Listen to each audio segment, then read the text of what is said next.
Good morning. It is the Drake Toll Show. Westwood One Sports, the Westwood One Sports app. You wondered, you asked yourself, where has radio gone? I used to love it. It was great at the national level. Turn on the radio. Booyah. What happened to that?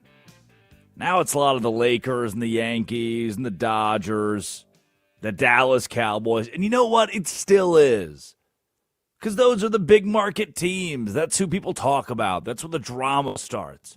But you know what else it is? You know what it's back to being? The story you didn't know you needed to know. And now that you know it, you can walk into the office and be the genius. You should walk into work today. You're headed to the gym right now in Coppell, Texas. You're headed as we speak to go to the pool at the YMCA in Buford, Georgia. And you got your radio on. And your favorite shows in the world are on this station because it's the local shows. There are 300 affiliates across the country right now that are running the Drake Toll Show on Westwood One Sports, but you're probably waiting on your guy, your morning show, your midday show that you love to listen to. That's why this station is on. You're just headed to the pool, and by chance, the Drake Toll Show is playing through your radio in your car. And I could start with something the Yankees did last night, or the Lakers did last night. Did you see the Dodgers' big move? And yeah, it's oftentimes the biggest story in sports is the one that everybody's talking about. But what if it doesn't need to be the one everyone's talking about? What if for you to be the true genius, what if for you to walk into work, you need to learn about a 13-year-old Alysa Liu? You probably didn't know that name yesterday. And if you did, credit to you.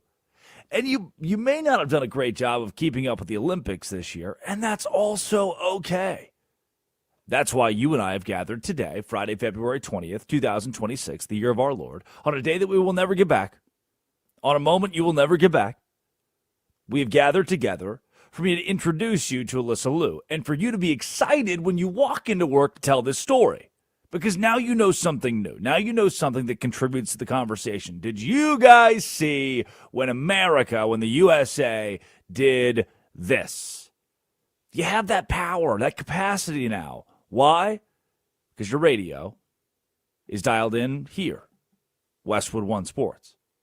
Alysa Liu, again, a name that may never have come across your radar, was 13 years old in 2019 when she won the U.S. national title in figure skating.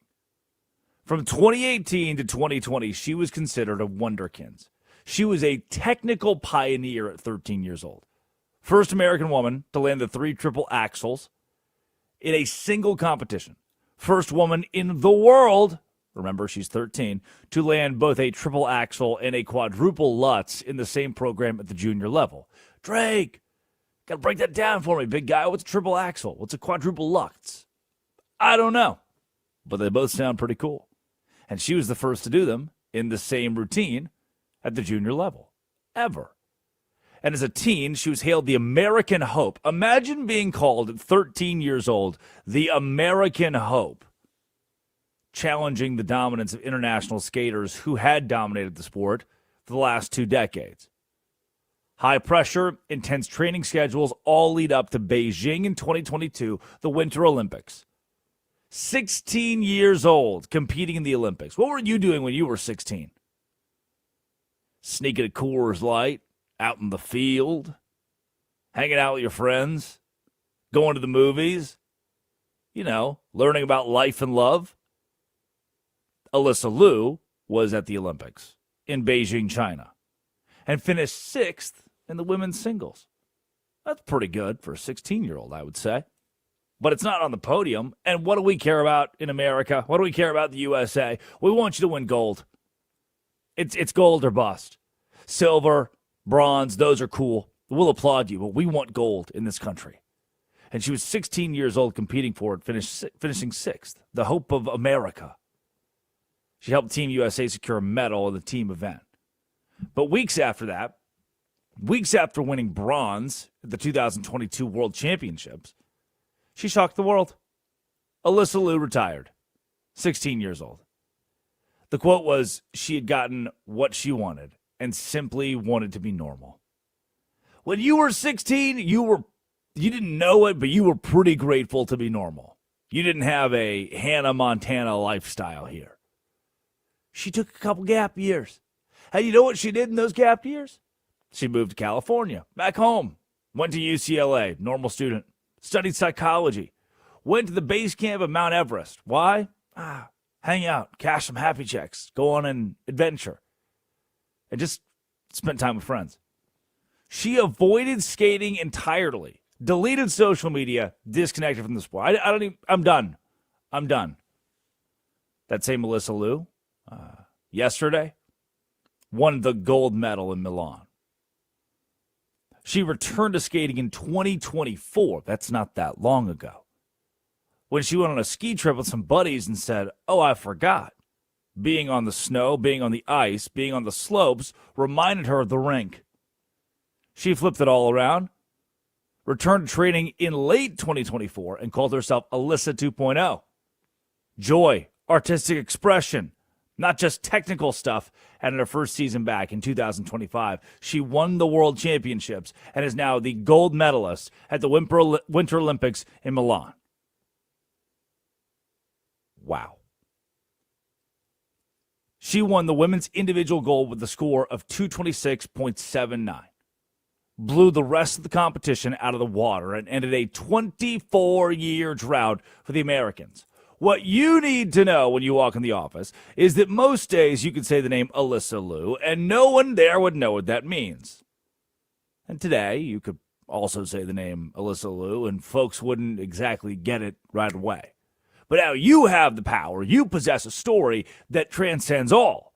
You possess something that when you walk in today, you can use to wow the crowd.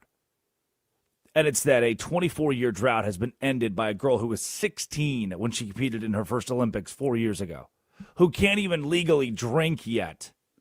Actually, I think Italy's 18. So she could have a beer to celebrate over there if she wants. I'm not going to make her. But that Alysa Liu won gold for the United States when she effectively, all intents and purposes, quit. Remember when Addie Bates, producer of the Drake Toll Show, Gabby Douglas, right? She had a mental health crisis at the Olympics. What happened there? 2020? That was Simone Biles. Thank you, Simone Biles. That's what I needed. Yes. What? But yeah, so all these athletes and everybody came back to support her because it was in 2018 it was Nathan Chen, and then in 2020 it was Simone Biles, and honestly people were saying this one it was going to be Ilya, but even Alysa, people kind of just forgot about that. So she comes back and wins gold, which by the way, first time since 2002 that American woman has won gold, and it's incredible. Yes. And what did they call Simone Biles? They called her a coward. They said that she was a chicken. She'd given up. She had taken the coward's way out, and then she ended up winning in 2024 because, it's what she does. This is reminiscent. Buckle up, everybody. No. Buckle up. Of Fabius Maximus Verocius. Yes. Quintus Fabius Maximus Verocius. One of those names. Second Punic War. Learned about this one my junior year of college. It's like a 20-ish year war. Dude was mocked, insulted. He gives up. He's a coward. Why? Oh, because the Carthaginian, Hannibal, remember Hannibal? He had the elephants. Crossed the Alps on his elephants and was annihilating Roman armies on their own soil, killing Rome. So you know what? After at Lake Trasimene, the city was taken over. Rome was freaking out. Fabius became the dictator. They said, hey, could you just please, in this time of emergency, become the dictator, take control, and help us beat Hannibal? And you know what Fabian did? He just stopped fighting. He just kind of gave up. He was like, I want to be a normal teenager, man. I want to be 16. I want to hang out with my buddies. So he refused to engage in battle. Hannibal said, come fight this battle. Fabian said no. So the Roman people, they all called him Pedagogus. the pedagogus, or Hannibal's servant, and the delayer, cunctator. That's the word in Roman. And that's like one of the big Roman insults you can give somebody, delayer. And you know what? Even the Senate was tired of his cowardice. They split his command, gave half the army to his brash rival, Minucius, who immediately rushed into a trap set by Hannibal and had all of his men killed. So Rome continued to ignore Fabius, and they continued to fight. Cannae, they lost in 216 BCE. So finally they said, you know what? Fine. You're the dictator, fine. You're the coward. Whatever you want to do, just do it. Fine. And for 15 years, Fabius, by not fighting, wore down Hannibal, and ultimately Rome was saved because of the coward. Where does this play into our story today with Alysa Liu? When you call the Olympian, when you call the 16-year-old the coward, they can't handle the pressure. I'd love to be an athlete for a living. I'd love to compete at the Olympics for a living. When that's your approach, the egg is on whose face when the United States takes home gold because people like Gabby Douglas, Alysa Liu, Simone Biles. Yes. Alysa Liu win gold for the United States of America. And when the quad god comes back and does it again, he'll have certainly a similar story, I'm sure. And also, 2026, the year of the gold for USA women's hockey. 1-0 they trailed yesterday. By the way, we're not the most dominant country in hockey. Women's side, we've only won 3 gold medals, 1998, 2018, and 2026. So this isn't that common of an occurrence. And trailed 1-0 for a majority of the game until with 2:04 remaining. 2:04 left in regulation. 2 minutes, 4 seconds. The goalie had been pulled, and Captain Hillary Knight deflected a shot from Layla Edwards into the net to tie the game and stun Canada. Just for us to go into, and Skip Bayless sit down for this one, a 3-on-3 overtime period. Which, usually in the NHL, over here in the U.S., we don't do 3-on-3 in overtime. At least that's what Skip Bayless told me. And Megan Keller broke away, danced past a Canadian defender, buried a backhand shot, and secured gold for the United States. Here's what it sounded like on NBC when Hillary Knight, with 2:04 remaining, tied this game and sent it originally into overtime. Across to Keller. Back out to Edwards. Edwards with a shot. Score! The United States ties it with a goaltender pulled with 2:04 remaining. The captain, Hillary Knight.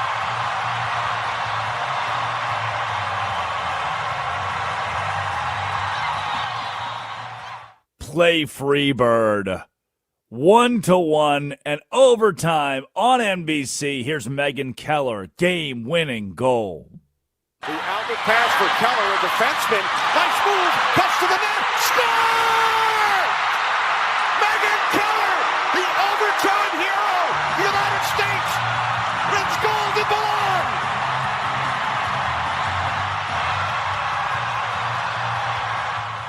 Freebird, man.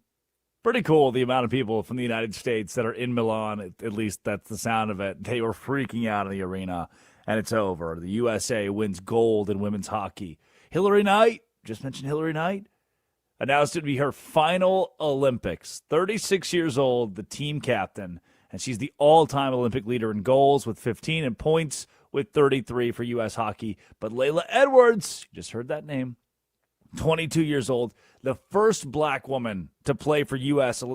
Olympic hockey team. First black woman ever to play for the U.S. women's Olympic hockey team, and was a star, media all-star team, primary assist in the game-tying goal in the final, and Aaron Franklin, the goaltender, was nearly perfect, stopped 30 of 31 shots. But Caroline Harvey, the MVP, 23-year-old defenseman, named Olympic MVP, leading the team in minutes, creative engine behind the transition, 9 points in 7 games. USA undefeated. undefeated. 33-2 is how they outscored their opponents and gold medalists in Milan. Addie Bates produces. Curtis Poindexter runs the board. When we return live from Milan, Courtney Harkins, she's the director of marketing for the U.S. ski and snowboard team. She gives us an update from the slopes of the Olympics in 2026. That's Westwood One Sports, the Westwood One Sports app. This is the Drake Toll Show. Number 4, Arizona.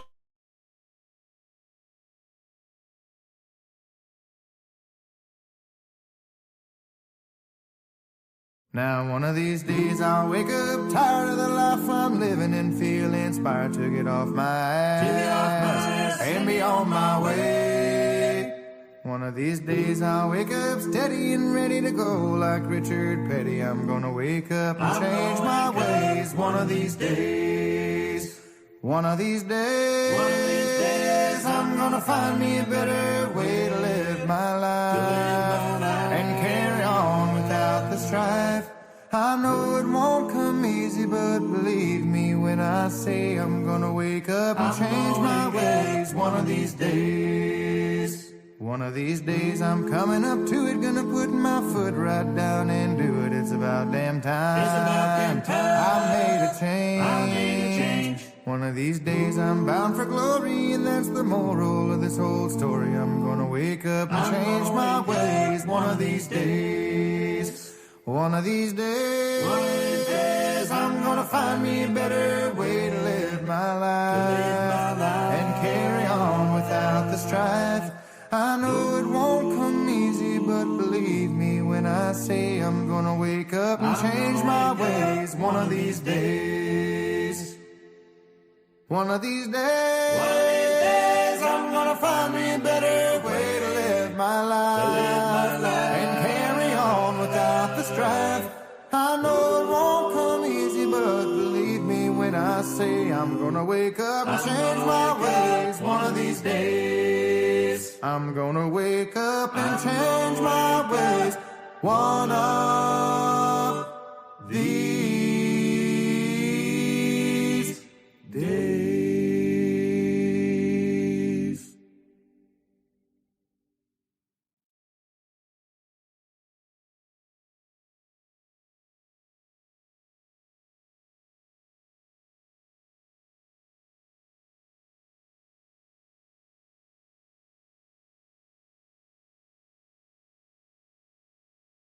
Now one of these days I'll wake up tired of the life I'm living and feel inspired to get off my ass and be on my way. One of these days I'll wake up steady and ready to go like Richard Petty. I'm gonna wake up and change my ways. One of these days, one of these days, I'm gonna find me a better way to live my life and carry on without the strife. I know it won't come easy, but believe me when I say I'm gonna wake up and change my ways. One of these days, one of these days I'm coming up to it, gonna put my foot right down and do it. It's about damn time. It's about damn time. I made a change. One of these days I'm bound for glory, and that's the moral of this whole story. I'm gonna wake up and change my ways. One of these days, one of these days, I'm gonna find me a better way to live my life and carry on without the strife.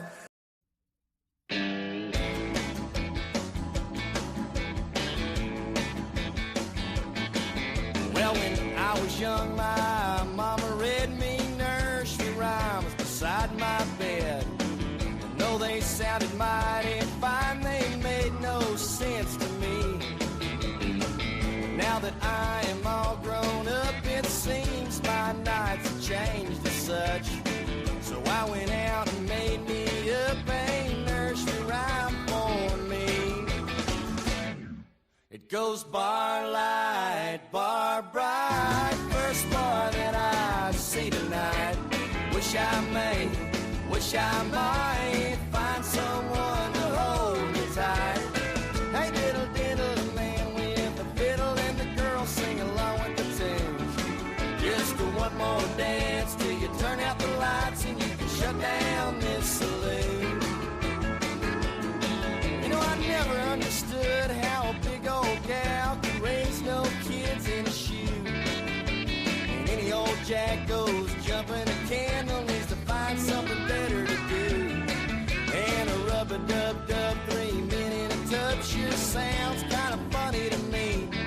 So I made up a honky-tonk nursery rhyme, and it's the only one I'll sing.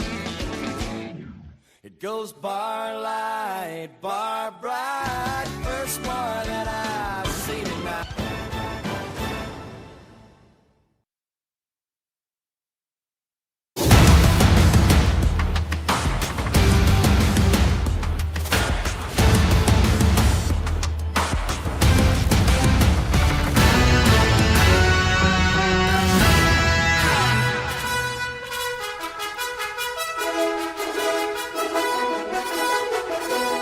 Good morning.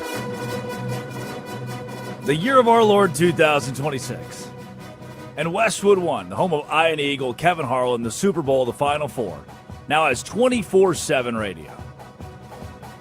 And on February 20th of that year, 2026, at 6:22 Eastern Time and 11 seconds, we're gathered here on the Drake Toll Show. Westwood One Sports, the Westwood One Sports app. And last night I am convinced that curling happens every day, all day. That's all I've been fed is a healthy dose of curling to end my night, every night, primetime NBC. But if not curling, I have been glued to the slopes. And now the Director of Marketing and Communications for the U.S. Ski and Snowboard Team, Courtney Harkins, joins the Drake Toll Show live from Milan, Italy, at least somewhere around Milan. Courtney, number one, thank you for the time. And number two, most of us will never get the opportunity to be at a Winter Olympics. Take us behind the scenes. What is it like to be at the Olympic Games? Let's start broad. Oh, man, it's so wild. This is my third Winter Olympic Games, and this one is just particularly special. And I'm going to say that's probably just because the food and wine is so good. But Yeah. Other than that, it's so cool. The skiing's amazing. The competition's incredible. I'm currently sitting in Livigno, which is where we've got free ski, snowboarding, and freestyle skiing all happening. I'm sitting in the media center. We just wrapped the qualifications for free ski big air. I'm going to go hop on a bus here momentarily as soon as I wrap here up to the aerials finals. And then I'll bus down from there back over to this venue for the free ski halfpipe finals for men. So it is crazy busy. We have, I just work with the ski and snowboard team, and we have 100 athletes scattered around 5 different venues, 5 different clusters. So it's wild, but it's fun. So take me behind that. There's some 8-year-old boy, 8-year-old girl headed to school right now, getting on the bus, and they've always wanted to be in marketing, in communications, running a social media, running a building a boilerplate. And that's why I did PR, was for opportunities like this. And then I fell into radio. What is it like to be a director? You've got 100 athletes and multiple events to fall under your umbrella. How do you balance all that in the middle of the chaos of the Olympic Games? It's a great question. It's a lot of work. Our events start around, 9:30 or 10 o'clock in the morning and go until about 10:30 at night. And that's if we don't get a medal, because then at that point you're going, through what we call managing victory, through all of the media, and making sure that people across the globe are paying attention to our amazing athletes. So it is, I have different, what we call press officers in each cluster with each team. And those are really like the sport experts, right? So we have someone who's, in Predazzo right now with the cross-country team who's now won 3 medals. We have, someone here with the snowboard team. We've got someone with the free ski team. We've got someone with the women's alpine team in Cortina, and then someone with the men's alpine team 6 hours away in Bormio. So we meet every single morning to kind of talk through our day, kind of put together a full plan, and then really just execute throughout the day. We have a group chat that is truly nuts. That goes off at, kind of every hour of the day, every couple of minutes. But it's a lot to keep track of, but luckily I have an incredible team that's here, which is really helping. That is so cool. Courtney Harkins, the Director of Marketing and Communications for the U.S. Ski and Snowboard Team, live from Italy. Courtney, before we go individually to the slopes, can you take me through how different it is to be a member of the U.S. women's ski team or of the curling team as compared to someone who is skiing or snowboarding? Oh man, yeah, it's really, really different. I mean, these guys are full-on professional athletes. They are the best of the best in their worlds. I mean, I was a halfway okay ski racer. I am nowhere even close to where these women's alpine ski racers are. They are so far and above and beyond kind of anyone else you could imagine. I mean, it's hard to picture, hurtling yourself down a mountain at 80 miles per hour and kind of risking your life. And that's, in a different capacity is really what every single one of our sports are doing. I mean, if you look at the half pipe, those guys are hucking themselves out of a 22-foot wall and going another, 10, 15 feet above that.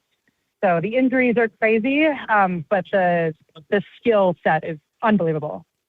But behind that, even behind the competition, if you are someone who's in the Olympics competing right now in figure skating versus someone whose specialty is moguls, how different is the experience for you? Is it different villages, different towns? How odd are the Olympics, given each event is kind of specific to its own?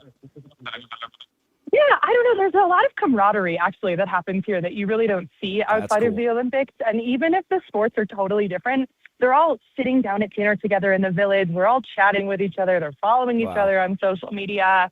And then they also, once they wrap their events, they're coming to the other events. So, everyone right now is going to go to free ski half pipe, even though they're mogul skiers or they're snowboarders or whatever. And I guarantee you, pretty much every single one of our athletes is asked if they can go to either women's or men's hockey finals.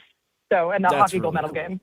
Wow, that's really cool. Again, Courtney Hawkins, Harkins, the Director of Marketing Communications, U.S. Ski and Snowboard on the Drake Toll Show. Courtney, let's go individually. Michaela Schifrin, I'll keep this one broad too. What does Michaela Schifrin mean to the United States of America? I mean, she's a national treasure.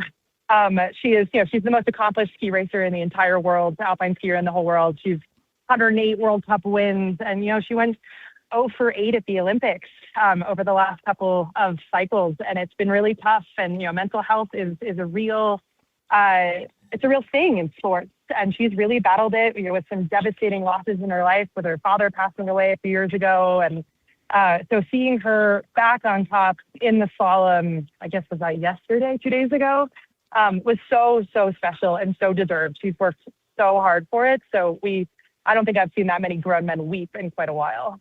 Wow, that is incredibly cool. The Lindsey Vonn story we tracked a lot last week, and going into just, I think toughness, resilience, those were the words that were thrown around a lot. What was the air around her competition, and take me behind the scenes of a competitor who tore their ACL but still wanted to go? I mean, there is almost no one tougher than Lindsey Vonn. She is so determined. She is so focused. And if anyone was going to be able to win a medal without an ACL, it was going to be her. And she just got clipped on that gate. She just put her arm right through that panel and went down so hard. I was standing at the bottom, with her team and with my team and everyone. And I mean, the whole crowd just went silent. And it was really sad and really scary, but I'm really happy that she's home and she's okay. She has a long road to recovery, but she'll continue being such a force within this community, and continue to just drive, skiing in a great direction and making sure that people are continuing to watch even just outside the Olympics. Courtney, this was my first time really dialing in to moguls, and the two events that I've watched hardcore moguls. I don't get how the human knees are built to do this, or physically totally how that's supposed to work. And the other has been the biathlon, whatever the shooting one is, has just blown me away. I'm now aware that that's a thing. But of those two, obviously the moguls stand out as just an incredible feat of physical talent and strength, namely lower body. Liz Lemley, I don't, help me understand, 19 years old, how you mentioned 80 miles an hour, you're flying down a mountain, and now there are moguls all over. Just How does a Liz Lemley do what she does? Liz is unbelievable. I would equate her to like a football quarterback. I have never seen someone study tape, work harder, is more diligent and focused the entire time on what she is doing. And she's amazing. And she's a true student of the sport.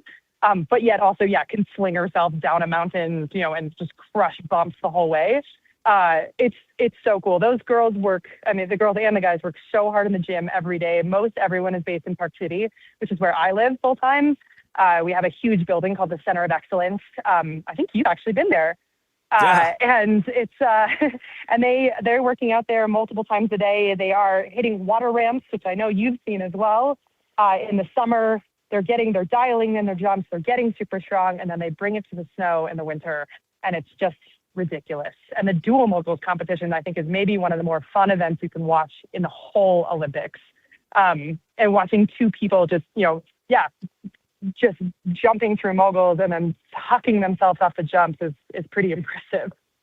Courtney Harkins, Director of Marketing Communications, U.S. Ski and Snowboard on the Drake Toll Show from Italy. Courtney, let's go behind the scenes to what it's like being a human being. I mean, I think we forget sometimes that real people are at the Olympics, and you're reminded when you find out the leader of the U.S. curling team is a dentist on the side.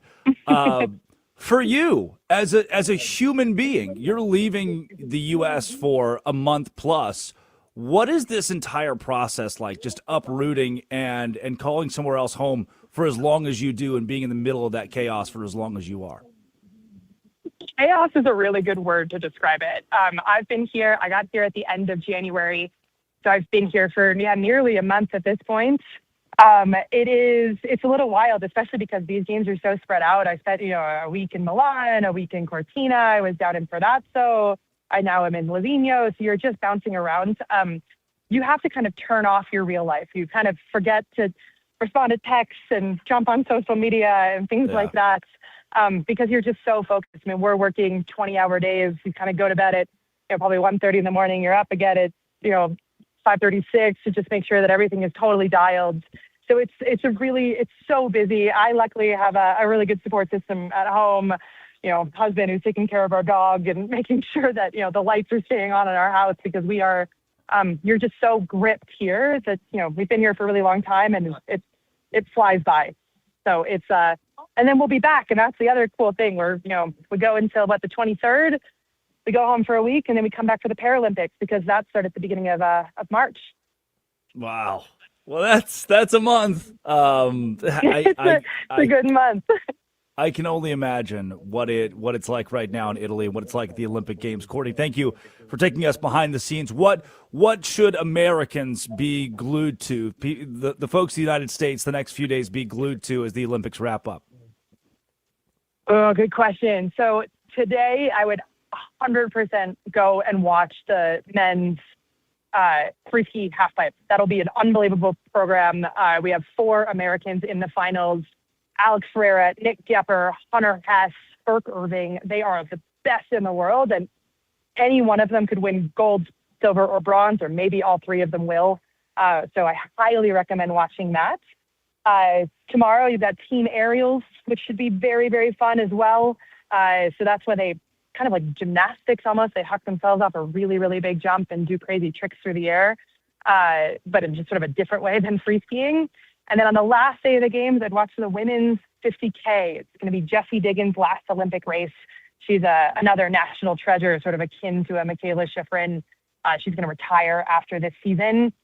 She's a 4-time Olympic medalist now. She won a medal earlier in the games, and it's 50 kilometers of just pain and punishment on cross-country skis.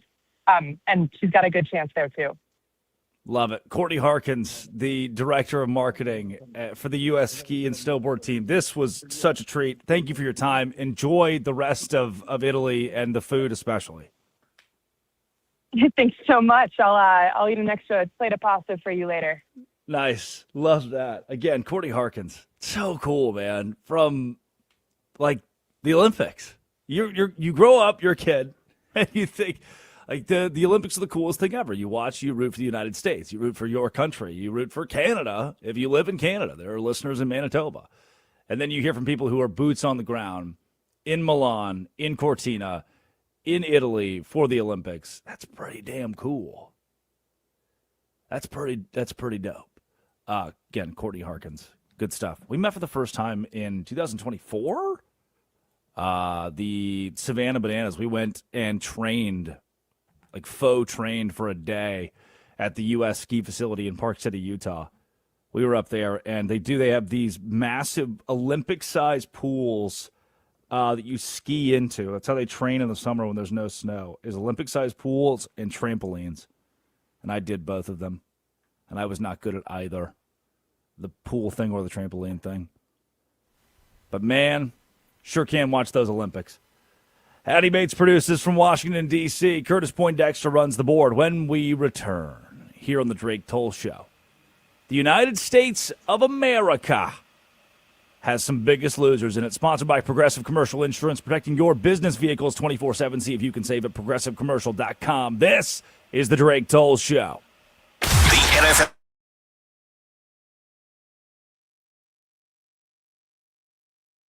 I'd like to dedicate this song to my partner, soul partner, Mr. Duck Sound, better known as Sir Douglas Quintet from San Antonio.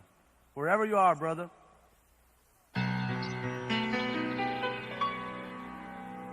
Wasted days and wasted nights I have left for you behind. For you don't belong to me. Your heart belongs to someone else. Why should I keep loving you when I know that you're not true? And why should I call your name when you're to blame for making me blue? Don't you remember the day that you went away and left me? I was so lonely, praying for you only, my love. Why should I keep loving you when I know that you're not true? And why should I call your name when you're to blame for making me blue?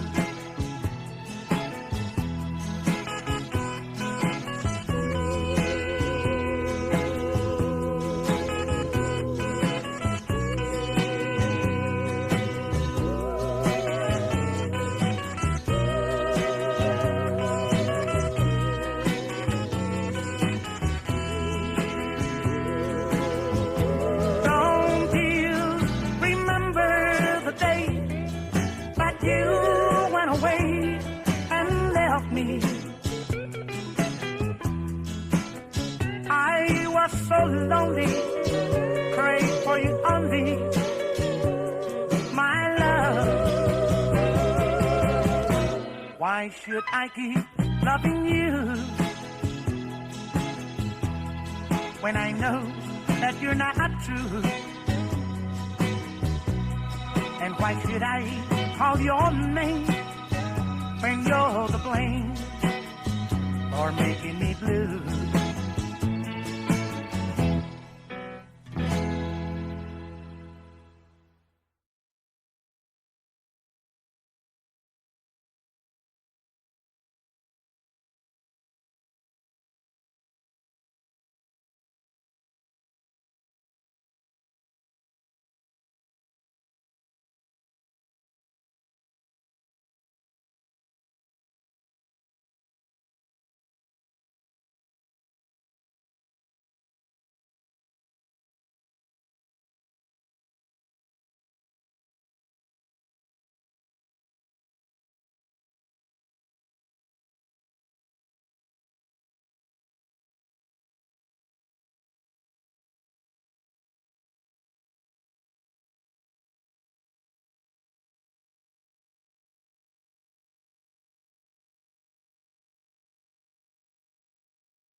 you're going to get some hummingbirds, not butterflies, hummingbirds.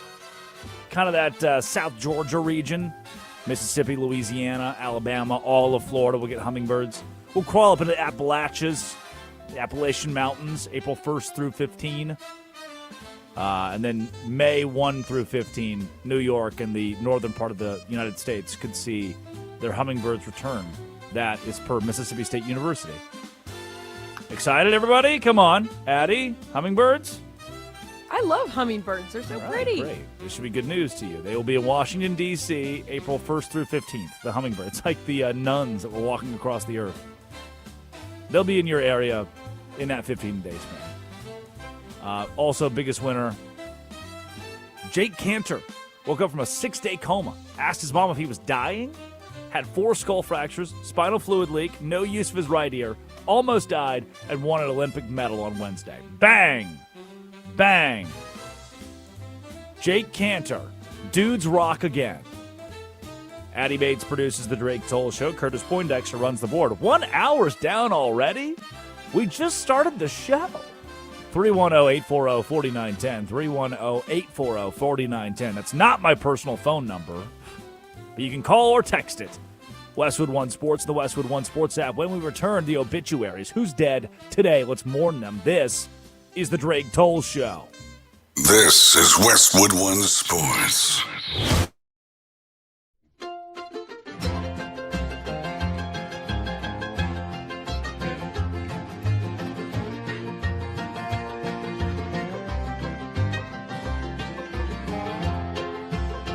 In constant sorrow through his day, I am the man of constant sorrow. I've seen trouble all my day.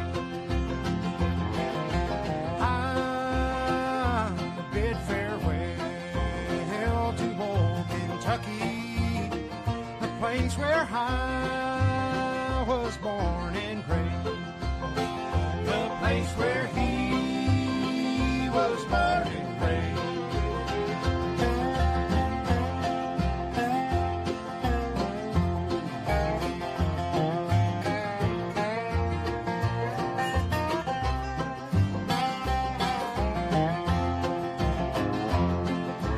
For 6 long years I've been in trouble. No pleasure here on earth I find. For in this world I'm bound to ramble. I had no friends to help me now. He has no friends to help me now.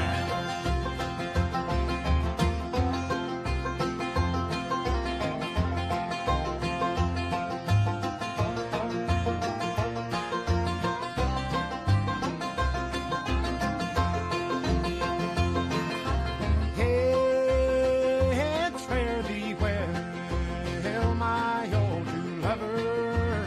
I never expect to see you again. For I'm bound to ride that northern railroad. Perhaps I'll die upon that train. Perhaps you'll die upon this train.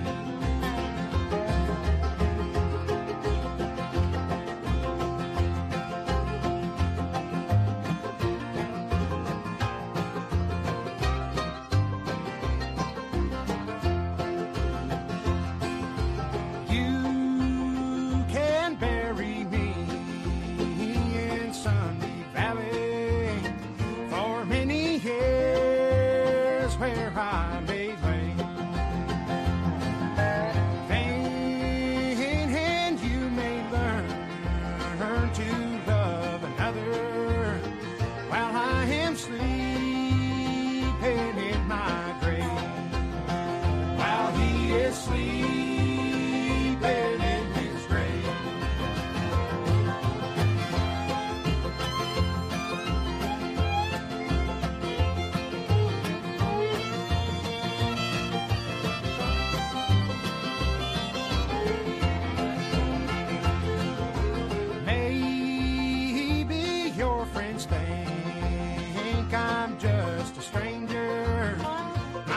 ones you never see no more. But there is one promise that is given. I'll meet you on God's golden shore. He'll meet you on God's golden shore.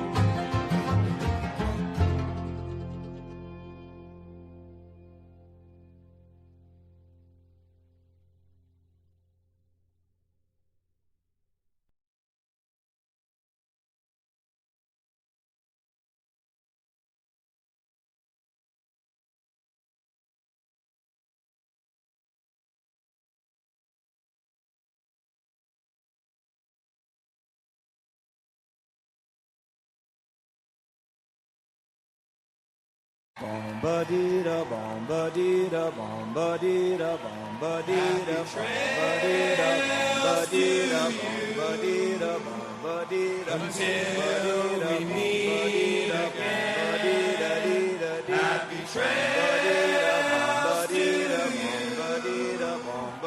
keep smiling on till then.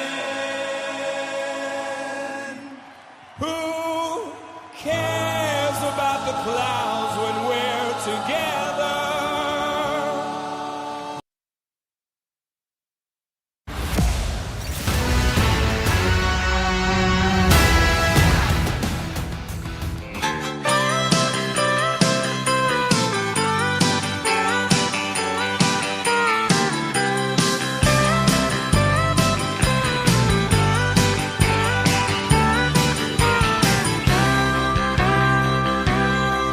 I've got $100 smoking in my billfold. I know I ought to save it, but it's burning a hole. Right through my pocket and into my skin. Come Monday morning, I'll be broke again. It's finally Friday, I'm free again. I got my motor running for a wild weekend. It's finally Friday, I'm out of control. Forget the working blues and let the good times roll. Touch yourself. It is finally Friday. When I was a kid, man, I had this little red radio. I remember it was kind of banged up because I had had it for so long. I got it around the time I was born, and it was in rough shape. My dad threw it away at one point, and I had to go dig it out of the trash. But it was indestructible. Banged up, but indestructible. And I would turn it to Kissin' 96, like 96.9, 96.7, something like that. And I would every Friday they would play Finally Friday at the top of each hour, and it just got me going. I felt it. Addie Bates produces the Drake Toll Show. Curtis Poindexter is being bad. He runs the board. What did Curtis do? Why is Curtis bad? Culver City, California. Oh, everyone wants to blame me for things. Okay, here's the deal. With radio shows nowadays, everybody's like, oh, you have a radio show, but is there video? Oh, but can I watch it on YouTube or on Twitter or somewhere to watch it? So, yeah, whatever, fine, we'll do video. And there's a great community of people who comment every single day live on the video. Daily Road, Uncle Sam, Pine Needle, Spencer, they all go by these fun, interesting aliases. And Addie loves to interact with them in the comments. And so we're trying to do this video stream, and in the middle of the break, Curtis is just pressing buttons and ruining things. Typical Curtis, by the way. He's kind of diabolical. All this, by the way, I have the power to do that. I found out Curtis was 35, You go and I break right freaked now. out. I freaked the hell out. Okay, we don't need. That sounds like ageist. Why are you freaking out? I just didn't know Curtis was 35, man. Curtis, he puts off like a stag, like a 27-year-old fox, silver fox. Curtis, watch out, please. Watch out. Remember the Drake and the coworkers thing? Stop. I know where you live. I do know where you live. Never beating the allegations. Culver City, California. Can't be that big. I'll find you. Never leave this building, so it's probably just here. That's a great point. You guys don't know. Curtis be working. It's just, he will run the board for You Better You Bet. Literally, you would not be able to ever hear You Better You Bet if not for Curtis Poindexter. Take that as you will. Now what, huh? Yeah, he runs the board. Yeah, if Curtis doesn't do his job during You Better You Bet, who gets to listen to that show?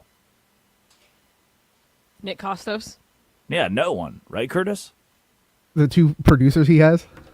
Well, yes. 2. Okay, those 3 people can listen to the show. He has like 2. 6. But those people can listen to the show. The world couldn't if not for Curtis. And we're not giving... When is National Board Op Appreciation Day? I think it was yesterday. And you missed it. And we just missed it. There's always I next wouldn't. year. I would miss that. I would miss that. My mother thanks you, Curtis. Curtis, what do you have to say about that? Yeah, do you have a response? Touch yourself. Like a thank A you. good enough response? Thanks, Curtis. Curtis doesn't actually know how to speak. It's time. Shot from the front and the back, whatever it is. It's Curtis, man. It's time for our obituaries. Who died today? We're not going to tolerate that. Brent Rooker, who in my brain is 24 years old and shouldn't have an opinion on this, but actually is old and really good at baseball and can have an opinion. Brent Rooker, here's what he had to say about a salary cap in Major League Baseball. Yeah, I mean, salary caps are designed to suppress wages so owners can make more money, and that's pretty much it. That's the only goal behind them. They're not trying to accomplish anything else besides that. So that's not good for players. That's not good for the league. That's not good for competitive balance or parity. So we're not going to tolerate that being implemented into our game. Dead today, the salary cap.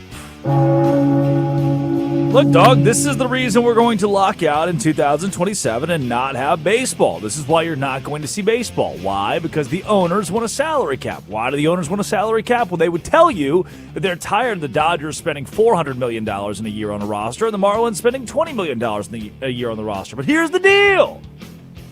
The Marlins could spend. They just don't want to. The owners can all spend, they just don't want to. They all have money, they're billionaires, they own baseball teams. They can spend money, they just don't want to. Instead, they want to remove that weird dolphin thing from left field, which I liked. I liked the animatronic dolphins, and the Dolphins put it outside. The Dolphins. The Marlins put it outside, which sucked. I've been there, I've seen it, I've filmed content around it. It just feels out of touch with the game. And baseball is going to lock out because the players say no salary cap, pay us as much as we want. And the owners say yes salary cap, I cannot keep up with the Dodgers and the Mets. And I agree. I agree to an extent. You cannot keep up with the Dodgers and the Mets, but you can keep up closer than you're doing right now. Oh, but it'll cost me money. Yeah, well, that's part of owning a team and being a good owner. Part of being a good pet owner, as Addie can attest, because she has the chicken cat thing. Chicken leg. Monkey. Sinatra? Yes. Part of being a good pet owner is buying things for the pet. Yeah? Yes, you have to buy things for the cat, the dog, and for the marlin, your fish that you have, your billion-dollar fish. Aren't the Marlins like the cheapest pro sports organization franchise out of the big 3? Yeah, they are, but also at the same time, have you ever seen it's a cycle. It's terrible. If you see, they all had a game last year where they had less than a couple hundred people. So I don't know. The only time that I've been in that facility, it was for the Savannah Bananas, who sold it out 3 times. Congratulations. I've only ever seen that stadium full. Yeah, it's just you need to put a product on the field that's going to bring in people, and then you got to bring in people in order to afford that product, and it's just none of that is happening. None of that is happening. Peter Bendix is trying very hard, and he's actually doing some Peter what? Bendix? President of baseball operations for the Miami Marlins. General manager. Ball knower. That's what the streets are saying. Ball knower. But it's just, it's difficult, and obviously with Brent Rooker of the Athletics, who do not have a stadium, they're in Sacramento right now. If he's saying this kind of stuff, then we're going to have a lockout. We're going to have a lockout. Or just let the Savannah Bananas play. Sold out 3 nights, man. That's pretty good. It's very Taylor Swift of you. Dead today, this pig's chances of getting a little snack. Giant runaway pig with maximum confidence storms a North Carolina home looking for a sweet treat. They have arrested the pig. That's per the New York Post. It was actually just me. That was you in North Carolina? Yeah. Terrorizing homes? I was looking for a sweet treat. Finally, the last obituary of the day, dead today, is accountability. This is like when a politician retweets boobs, and you shouldn't do that as a politician. Curling star Mark Kennedy, Canada, says he was set up by premeditated cameras to catch him in an act of cheating. He's the guy that threw the stone while curling. By the way, found out last night, all granite from the stones comes from the same island. That's cool. He's the guy who rolled that stone down there and then used his pointer finger to touch it and then push it a little bit extra. Touch yourself. And he got caught because he did it in front of the world. And now his excuse is that the cameras were set up and premeditated in hopes of catching him cheating. It's a setup. He was caught double touching the stone. Touch yourself. This was planned, he says. It was kind of evident that something was going on, and they were trying to catch us in an act. The dog just like, you touched it, man. Just say you touched it. Coach, I touched it. Well, we should play that commercial next. Coach, I touched it. That's a terrible one. Those are the obituaries. That's who's dead today. Addie Bates produces. Curtis Poindexter runs the board. Time for the Quickie Top 5 headlines in all of sports. I have 1 minute to respond to each of them. All right, here's your first headline. Golden goal Keller, U.S. women top Canada in overtime. Could you read that in English, please? Golden goal Keller, comma, United States women top Canada in overtime. United States women Been there, edge done Canada in overtime. Pretty awesome. What you need to know about this, back in my notes. Perfect run, undefeated, 33-2 combined scores throughout this tournament. The USA, who was down to Canada until 2:04 to go, tied it up late, sent it to OT. Hillary Knight, a legend, her final Olympics, by the way. And then Keller ends it. It was Knight that tied it, Keller to end it, and the goaltender, Aaron Frankel, cooler, stopped 30 of 31 shots. That is good. U.S. wins gold. USA, they deserve gold, always. America. Ooh, I love this one. We're going to talk about it later on. It's called a tease. Indiana passes a bill to lure bears from Chicago. What the hell, man? They're not the Indiana Bears. They're not the what's the name of the town? Like Hooper or Hammond. Boomer? Hammond? They're not the Hammond Bears. No. And I get it. The Chiefs have the whole Missouri-Kansas thing. I understand. There's a border war that's happened there for millennia. Not really millennia, but a while. I think the Bears moving away from Chicago is now, listen to this, inevitable. Chicago Bears will not be in Chicago in 5 years. Inevitable. They will not be at Soldier Field. And that sucks. It's not that far away, by the way. Hammond's like 20 minutes outside of Chicago. Oh, but traffic. It's less of a big deal than we're going to make it. But at the very least, for optics and just silliness, they should be in Chicago. That's a minute. All right, this is very interesting. This came out yesterday. Sunday Night Baseball will be replaced by WNBA and National Women's Soccer League games, and ESPN is dubbing it the Women's Sports Sundays. I think if you're mad about this, two things. If you're mad about this, you don't have to be. You don't have to be. Do you know why you don't have to be mad about this? Because if you are upset Sunday Night Baseball is going away, it's not. You can still watch it. They're still going to play baseball on Sunday nights. And you know what? The reason that there isn't Sunday Night Baseball on anymore is because you didn't watch it. I can't believe they'd take Sunday Night Baseball and put women's sports on my TV. Well, you didn't watch Sunday Night Baseball, so they had to cancel Sunday Night Baseball. ESPN was losing money because their ratings sucked. Well, I didn't like the pitch clock. All right, man. What else you want to complain about, huh? The sky too blue today? You know what? Cool. Good. And guess what? If you don't want to watch it, no one's making you. I can still watch golf. Hear me out. Women's sports cannot hurt me. Women's sports cannot hurt me. Women cannot hurt me. It's a minute. Fourth headline. NBA plans to enact anti-tanking rules. Yay. What are we doing? You're sitting there in your comfy apartment. I'm in the beautiful confines of my electric shed. We're sitting here talking about NBA tanking. We should be talking about the genocide. End the genocide. Find me. Come after me. We should be talking about the horrors, the famine, global warming, the geopolitical state of Angola, which is deteriorating rapidly. And Cuba may have to step in to aid Angola with thousands, tens of thousands of its own troops. Yet you're sitting here wanting me to talk about, what was the headline again? Tanking? NBA plans to enact anti-tanking rules? You're mad about tanking when Angola may be on the verge of a war. Well, that's is gross. Sports talk radio. That's a minute. All right, most important headline of the day. Porzingis, rusty, but provides a spark in Dub's debut. Tingus Pingus. That's it. Where did... I need to find it now. I have to. Welcome back, Tingus Pingus. Glad to have you for the Warriors. No Steph Curry. Kind of puts a damper on these things.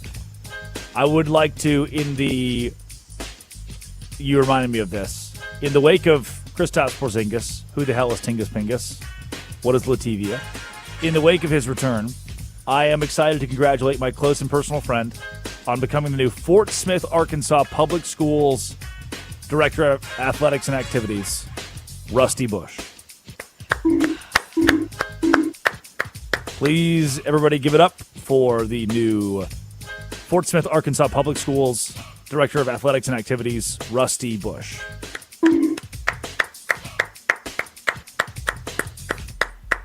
We in the Toll household are very excited for you and your future endeavors. We know you never go low. You never go low. That's a minute. Those are your headlines for the day? Who the hell is Tingus Pingus? I've never even heard of Lativia. Curtis Poindexter runs the board. Addie Bates produces. Rusty Bush is the athletic director. When we return, no more tanking. Say it with me. No more tanking. The NBA plans to enact anti-tanking. Here's why that will never work and why you're being lied to and life is a myth. This is Westwood One Sports, the Westwood One Sports app. This is the Drake Toll Show. The Seahawks aren't expected to place the franchise tag on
I can't keep doing this.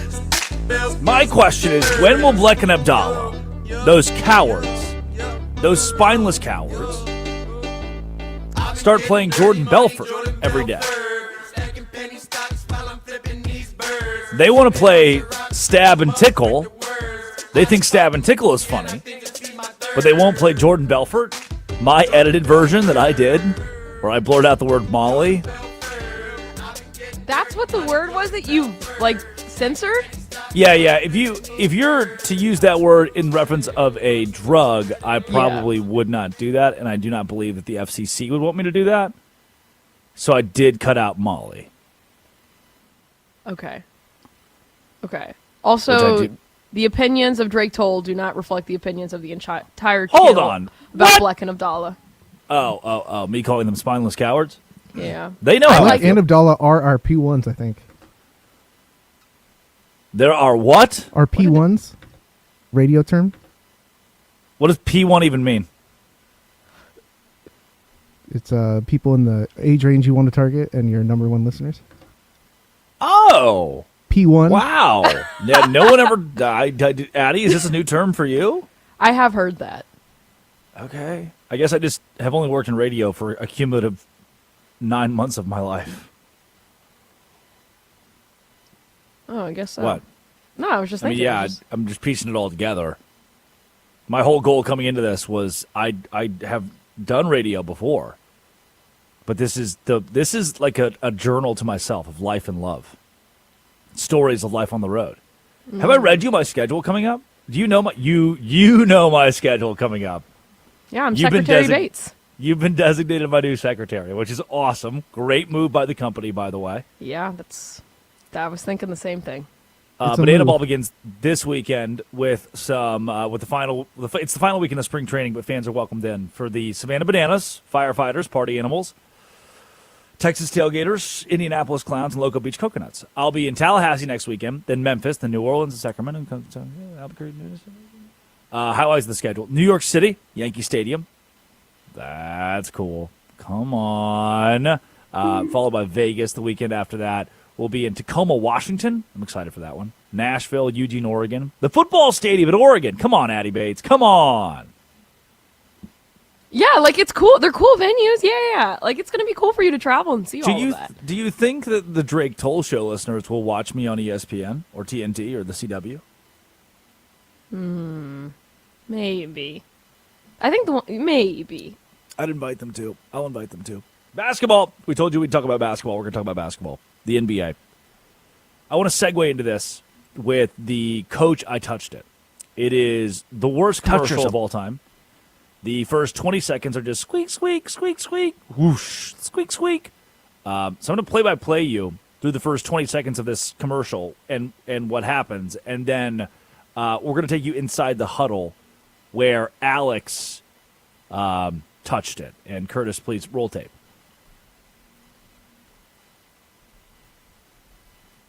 We're close. Hasn't come through yet. Okay. Good job. That was really good. Oh, yep. Here we go. Ball in the corner. 3-pointers up. No. Rebounded. White team's got it. Here comes the dunk for the white team. And the dunk is good. Now the red team's going to inbound. When they inbound, the ball goes out of bounds off the hand of... Hard to tell. Hard to tell. They call out on red. White calls timeout. Here's the huddle. I touched it. I touched the ball before it went out, Coach. Come on, Alex. The ref did not call that. You gotta be kidding me, Alex. It's the championship game. Talk to him, Coach. I touched it. It's their ball.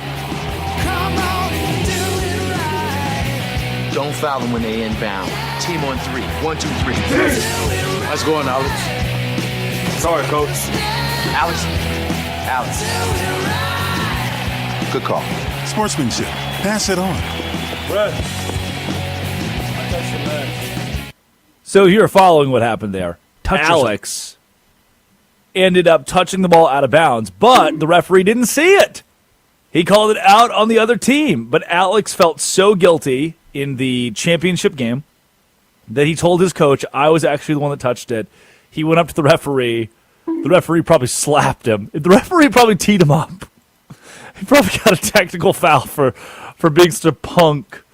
He told his coach that he touched it, and then it was actually out on him. He went and told the referee, and it forever changed the course of Alex's life. He was beaten up in the bathroom after the game. It's the worst commercial ever. It's the sportsmanship commercial. Never in your life should you, please, young athletes, do not take notes from Alex. Never, if the flag goes in favor of your team, should you tell the ref that he got it wrong and to reverse it. Also, it's supposed to be kind of like an anti-bullying ad, because in the middle of that huddle, Alex says, "I touched it, coach. I touched it." And then from there, his team kind of berates him. Like, one kid's like, "Alex, it's a championship game." And the next kid hits him with an, "Alex, it's so good." You're not supposed to be the guys in the huddle that don't tell the referees what actually happened. That's the lesson today. That's our first lesson today. Yes, Addie? Is that your first experience with the sportsmanship? Pass it on. I've heard the other ones. I've heard the other ones. I think it's my first time I've heard that one. Yeah, that's a "Do It Right." It's just a little AI rock band in the background, too. "Coach, I touched it." Touch yourself. What do you mean, Alex? It's a championship game. I'm so tickled by that. That's a championship game. Gets me every time. I stab and tickle every time. That's what we're dealing with here, man. Adam Silver, don't say, "Coach, I touched it." Don't. No one cares, Adam Silver. You can do whatever you want. You're the NBA's commissioner.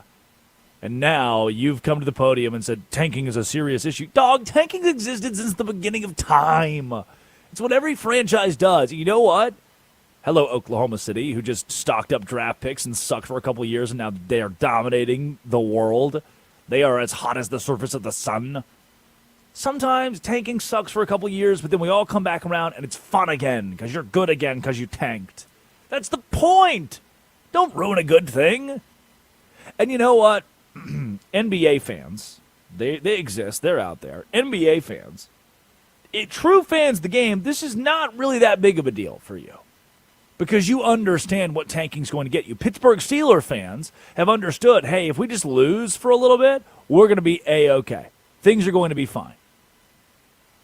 We need to understand that in basketball as a whole. That if we would just stop complaining, no one's going to try to fix anything or do anything. If we keep making it a bigger problem because you keep telling me it's a big problem. And the more you tell me that, the more that I get upset. Oh, you're right, it is an issue, this tanking deal. But maybe it's not. Maybe the issue is a lack of affordability in the NBA, to where NBA fans, when's the last time you went to an NBA game? And maybe it was recent. For me, it was not. Why? The ticket prices are stupid. And then I show up to the game, and half the players I like aren't playing because of load management. I show up to the game, it's slow-paced, no one cares, they're limping down the court, the last 4 minutes is the only thing that matters. Tanking's the real issue here, it's the reason fans don't show up. No! The reason fans don't show up is because it's $125 to get in the door for crappy seats to watch a bad product. It's because there's no Kobe on the court. There's no Stone Cold Killer. There are people jogging down the floor. That's why I don't love watching the NBA in 2026. Man, you line up those old Spurs Thunder teams. Like, that's crazy. We're looking at a similar cast of characters because James Harden, Kevin Durant, they're still at the top of the NBA. And when those Thunder teams with Hashim Thabit and Andre Roberson, Steven Adams, the five, come on, I remember those. When those Thunder teams would play the Manu Ginobili, Tim Duncan, Tony Parker, Tiago Splitter Spurs, Tim Duncan was setting the tone. The Spurs were setting the tone. Tony Parker and Coach Pop were setting the tone. The NBA was fun to watch because they ran and sprinted and gave effort and hustle. And you know what? That elevated Oklahoma City, too. It made them look cool and fun and they're playing hard. But at some point, somewhere along the way, could have been COVID, could have been that the experience in the bubble. At some point down the line here, we kind of gave up on effort in the first 44 minutes of a basketball game. And there are those of you in your car right now, you're saying, oh, I'm listening to the Drake Toll Show, Westwood One Sports, the Westwood One Sports app, and this guy just doesn't get it. No. He thinks that NBA players don't have effort. They're the hardest working players in the world. They train all the time. They work all the time. They try all the time. I'm watching it, man. I'm watching it. I'm watching the product, and I'm a little bored sometimes. I didn't used to be a little bored. I don't think it's a me problem because I watch college basketball, and it's moving. It's a lot sloppier than the NBA. I don't like college football for the same reasons I like the NFL. The NFL is tactical. The NBA is tactical. But there's not a pace difference or an effort difference between the NFL and college football. There feels like there's a pace difference, an effort difference in the NBA and college basketball, where in college basketball, it feels like every inning matters, every minute matters. And now, here we are, with the commissioner saying, hey, I'm going to put in even more drastic measures, strict measures to ensure that no one tanks, like banning consecutive top 4 picks. What? High reward versus low probability. Listen to this. Even with flattened odds, 14% for the bottom 3 teams, the value of a generational star like Wembanyama or Cooper Flagg is so astronomical that a 14% chance at landing one of those guys is still better than the 0% chance of winning a title with a mediocre roster. In the NBA, if you're the 10th seed, which is like the just treadmill of mediocrity, here we go. You're in the worst place. You have no title hopes, no draft pick, not a high one at least. And you would always prefer a 1 in 7 shot at a superstar over a 100% chance of a first-round exit, wouldn't you? So they're going to keep on tanking because you don't want to be 10th in the NBA. That wins you nothing. And when the NBA reduced the odds for the very worst team, they inadvertently encouraged more teams to tank. Idiots, man. Idiots. Well, if the top 3... If the top 3 worst teams, which would be the bottom 3 teams in the NBA, are tanking, they're all trying to tank for the first pick, so we should make the worse odds for the first pick. No, because when you make it worse odds for the first pick, more people think they have a shot. The Spurs got Wemby, man, and they shouldn't have gotten Wemby. Uh-oh. Ooh, that's the T. I'm a Spurs fan. That was crazy. Under the old rules, only the bottom 2 or 3 teams really tanked. Now, 5 through 9, they don't care. The 9th worst team in the NBA is trying to tank at a shot at getting the number 1 overall pick. If you're freezing lottery odds, by the way, at the trade deadline, or freezing them on March 1st, those don't stop tanking either. They just move the calendar. The Jazz, the Wizards, deciding in December, they're not competitive, and they just gut the rosters. We're good. We're going to lose. And even if you're forced to try and win after a certain day, your roster that was intentionally built with G League players is just going to look stupid anyway. It's just going to be unfun for everyone anyway. And you can't win enough games, lose enough games, affect your lottery position. There are always going to be loopholes. There's always going to be load management. There's always going to be a bench strategy of subbing out your players and allowing the worst guys to play so that you lose. The current salary cap, the second apron, it makes stars on rookie contracts the most valuable assets in professional sports. Rookies are more valuable now in the NBA than ever. And people are going to continue to tank to get them. I touched it, Alex. I touched it, Coach. Touch yourself. That's what Adam Silver's saying. I touched it. Like, Adam, you didn't have to say there was a problem. I didn't think there was a problem. But the more you tell me the more you, bald leader, tell me this is an issue, I start to assimilate your ideas and believe, oh no, Adam, you're right. It is an issue. When I otherwise, if we didn't talk about it, probably wouldn't care. Oftentimes, we don't know in society there are problems until they're pointed out to us. And if they're pointed out and reiterated enough, we're going to believe in our mind, no matter what, that they are truly problems. Sponsored by Progressive Commercial Insurance, which is not a problem. It protects small businesses with affordable coverage options. Quote today at progressivecommercial.com, progressivecommercial.com. Coming up, our idiot of the day. And we will go into politics again. Oh my gosh. Westwood One Sports, the Westwood One Sports app. This is the Drake Toll Show. The Colts have a QB decision to make. Cut.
Gathered in their masses, just like witches at black masses.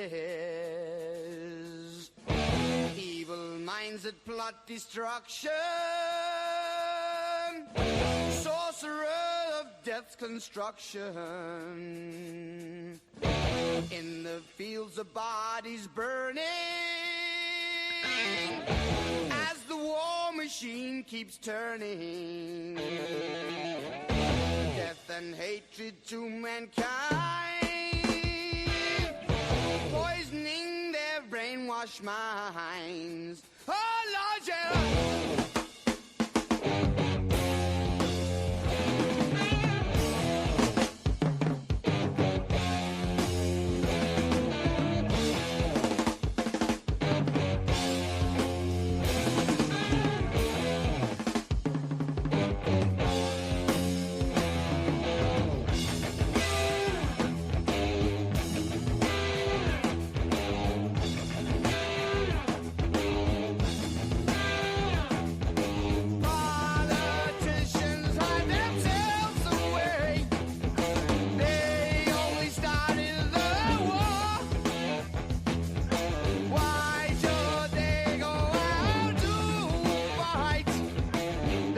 Leave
darkness world stops turning.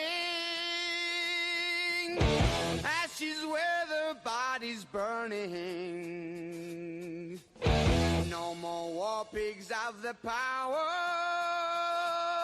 And as God has struck the hour.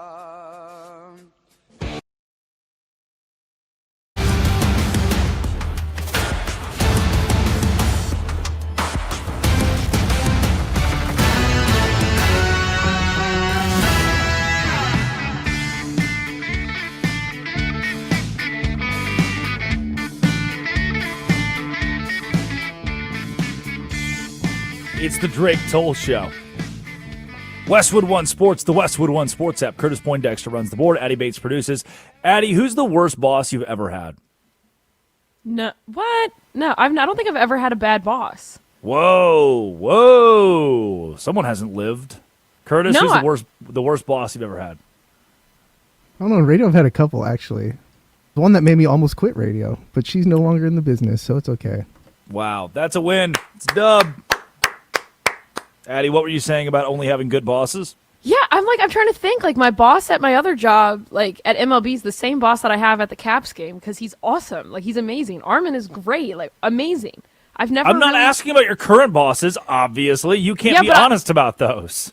Yes, I can, but I'm saying all time. Okay, fine. I had the same job when I was in high school. As soon as I turned 16, and when I would come back home from, like, summers, like, from college, I worked the same job. My boss was awesome. Like, I worked there on and off, like, obviously going to college and stuff forever because he was awesome. I don't think I've ever had a bad boss. Wow. I've had, like, a bad coach. Like, that kind of stuff. That's why I stopped bowling. Coach? Wow. But past that, no. I feel for you. Thank you. That's touching. Obituaries. Touch yourself. I had a not boss one time. Basically program director, basically boss, I guess. But didn't have the title, just thought that he could, bully the 19-year-old. I was 19. And one time I was in the bathroom of the studio. I hosted a show when I was 19 for 3 hours a day, midday, with J.D. Piquel. You guys know J.D. Piquel on 3 Sports. Thank you. It was in Waco, where I spent 5 years. And one day I went to the bathroom of the studio and I found this pink rainbow unicorn laying on the floor. And I was like, that's so sad. I have, a soft spot for this pink rainbow unicorn. So I took it out, and you know how most people have, what's his name? Does radio. Drake Toll? No, close. Dan Patrick. Dan Patrick has yeah, he's still out there. He has a ton of stuff like bobbleheads and stuff on his desk, right? Stuffed animals, bobbleheads, all kinds of stuff. PTI, they do the same thing. You're with me? You're following, right? I see the unicorn as you speak. Correct. I know. Yes. So it's and so I pick it up. I was like, oh, this is so sad. This is like, it kind of embodies my spirit animal, which is a super stupid thing to say, but whatever. I was 19. So I put it on the desk, and it was a part of the set of the show. And then he walked in, again, not my boss, but kind of like thought he was my boss. Somebody counted here. He walked in one day and grabbed it and like tried to rip its head off and threw it in the trash and was like, "You'll never be a serious journalist. Not like this. No one will ever take you seriously. They're all gonna hate you." I was like, "Oh my God, it's not that deep. It's just and look at you now, stuffed animal." Yeah. So I've kept it. I got it out of the trash. When I first was hired by the Savannah Bananas to do play-by-play, ESPN, TNT, national networks, I was like, all right, great. I'm going to bring the unicorn with me. I did. And now it lives forever on the Drake Toll Show, on our live stream feed thing. Wow. With the can of ham, the Miller Lite. Yeah, what's everything. That guy doing now, huh? What's that guy up to?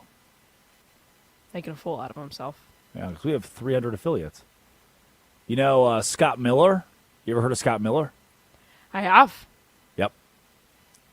Normal, Illinois. He's going to be out for a little bit. So I'm going to take over for his show. Is that okay? Yeah, I think so. 300 affiliates. Isn't that cool? It's a lot. Big number.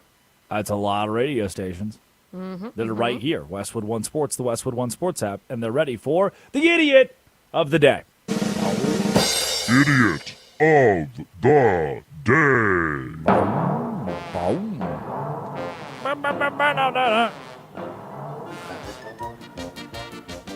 Screw you, Black and Abdallah. That's it. Only see their faces when this song plays now. I went there. I said it.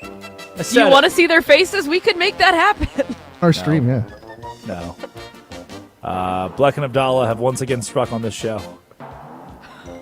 They are big fans of this song. Stomp and Holler. Slap and tickle. Stab and tickle. Idiot of the day number 1, Jason McIntyre again. This is Colin Cowherd's crony that says stuff on his show. The same guy that said that Mike Evans had never sniffed a Super Bowl now goes in on a really weird line of questioning about Mike Tomlin. I don't know if Big Ben started it, but I'll ask, Willie, do you think there's a racial element to this? Big Ben, Tomlin, Porter? No, that's nonsense. I don't even know what that component would be. Like, you would have to help me. I don't even know Big Ben seems to be taking a lot of shots at Tomlin on his way out the door. And I'm just like, why? Tomlin was beloved. And then Big Ben, I don't want to say he started it, whatever, but he seemed to go after Tomlin a little bit down the stretch. We need a new voice in the locker room, and unable to win postseason games. It just felt weird. Tomlin, again, nobody goes after Tomlin. The reason I'm confused about the racial component, because there's another person who's an African-American who's been very vocal about Mike Tomlin, and that's James Harrison, right? And so that's why I'm confused with the statement. Nevertheless, man, it's okay to have gripes about how you felt about the great Mike Tomlin. Whether you think he was great or you thought he simply was handed the keys to a Porsche and he was told not to crash it. Whatever. The man's a winner. Very much how I perceive Ben Roethlisberger. He's a winner. Very much how I perceive Joey Porter and James Harrison. We're all winners. We lived in an era of Steelers football where it was great, it was prime, and it was real. Now that we're older men, stepped away from the game, we all have media spotlights. I know James has his podcast, so does Ben. I'm out here at Fox with you. We're doing our thing, man. Sometimes we tend to have theater of the mind, right? And we got to step back and be a lot more careful about how we talk about history or our time in the locker room. Because with that history, there's a name attached to that. And if you love the man that has that name, let's just be conscious of it. Yeah. Wow. I mean, credit to the interviewee for saving that, but is Ben Roethlisberger racist? It's just a crazy question here. How could race play into this? I don't know. Wow. Okay. That's the first idiot of the day. The second one would be the Paraguayan president. The president of the United States, Donald Trump, went to a podium yesterday, and at his Board of Peace event, referenced he gave a no homo to the Paraguayan president, who he's very fond of. President Pena of Paraguay is here. President, thank you very much. Young, handsome guy. It's always nice to be young and handsome. Doesn't mean we have to like you. I don't like young, handsome men. Women, I like. Men know how to have any interest. Good. That's right. Thank you very much. You're doing a great job, too. He said, good. That's right. Any thoughts on young, handsome men? Love them. We don't have to like them. He doesn't have to like them. I don't have to like He them. loves the young, handsome women. In fact, I don't like young, handsome men. That's crazy, because I thought you liked Curtis. That's a different. The women now. There's paperwork proving it. Just look across the room. It's like, that's a good-looking guy. That's a really good-looking guy. I'm not saying, but if he was a woman, take that, Paraguayan president. You've been put in your place and called President really Pena. hot. President Hate Pena. to see it. Peña. Hate to see Probably it. Pena, yeah. Idiot of the day. The Los Angeles Angels. Addie, you seemed passionate about this. They will not broadcast any of their games on TV in spring training. Yeah, this is actually so funny to me because normally during the regular season, they don't travel their radio broadcasters. Like, this is a known thing. And they do so to save money. They won't travel their own guys just to save a buck. So now, in order to be like, hey, we realize this, we're not going to actually air these on TV now. How about that? Take that. Yeah. Awful. Terrible organization. And I saw a meme of Mike Trout every single season, like a picture, and you can totally see the light leaving his eyes the longer he's been on that team. Maybe they just love radio. You ever Well, thought of then that? they should travel their broadcasters during the regular season. Who needs all that jazz? Exactly. Yep. Who listens to radio? Finally, our last idiot of the day. And I have not said this name yet on the Drake Toll Show. I'm glad to be able to today. NCAA President Charlie Baker is backing the expansion of March Madness, saying we're still talking about it. I would like to see it expand. Addie, I have a proposal. Oh. Yeah? What if we, I don't know, divvied up the college basketball teams into like regions or something, like smaller pods? No. And the winner of each pod got to go to a bigger tournament to find like the pod champion. No, and that's everyone crazy. had an opportunity to be a pod champion. Would that be fair? That's crazy. What if I told you we already have that? I know, yeah, I you're know. the fool. That's what I'm saying. You're the It's fool crazy. now. That's what I'm saying. It's crazy. Conferences, are your pod. Like, you all have an Yeah. opportunity to win your conference championship That's why it's a crazy idea. and go to March. But you don't. There are already 68 of them, man. 68 teams get to compete for a national championship. And so seldom does any team pass like 40 even sniff the jockstrap of the champion. So don't do this. Don't be sniffing jockstraps with Team 90 in the NCAA tournament. Please. It's a good thing. Don't screw it up. It's a good thing. 1 hour until glory. Everybody's working for the weekend. Those were your idiots of the day. Curtis Poindexter running the board. Addie Bates produces. When we return, it's hockey time. Andrew McKinnis joins the Drake Toll Show to talk hockey and the Olympics. This is Westwood One Sports and the Westwood One Sports app. This is the Drake Toll Show. This is Westwood One Sports.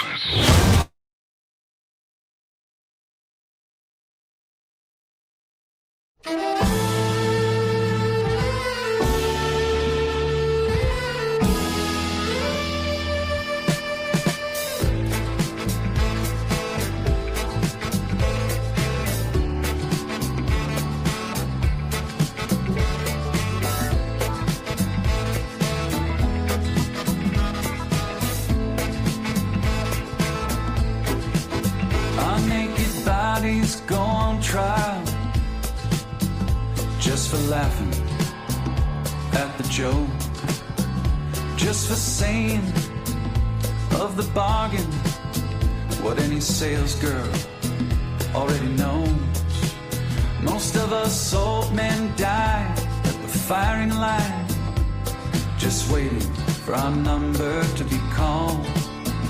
I guess time just makes fools of us all. Now the king gets his stepson when he's loaded as a gun. Says a real man is like a country. You need a map to find your one.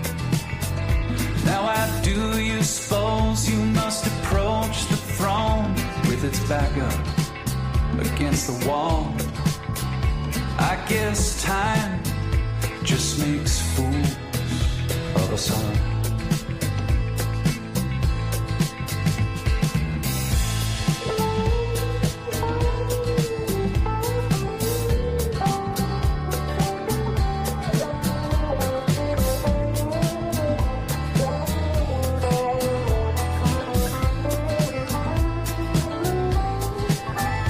British minds of my generation gladly conscripted in the war of defending any Goliath that would deign darken the door. Now with your genius for picking battles, it's no wonder every helmet is too small. I guess time just makes fools of us all. I guess time just makes fools of us all. My dream watered down. The champ is on his knees. He lost the rematch. He lost the comeback. He lost for charity. But that's the job. It's what gets the asses in the hall. They came for a beating. And he came to throne.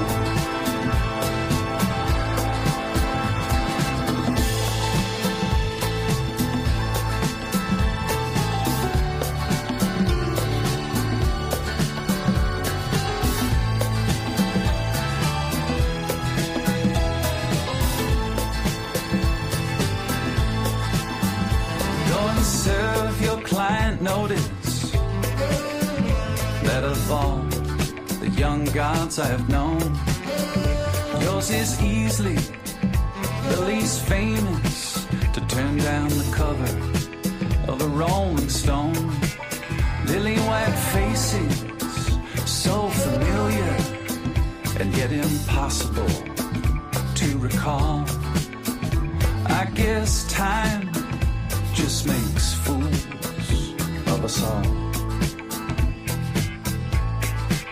After a millennia of good times, God said, hey now, let's have a dream where we raise the stakes a little. Come on, let's make things interesting. Parachute into the Anthropocene. An amnesiac, a himbo doll. I guess time does make fools of us all.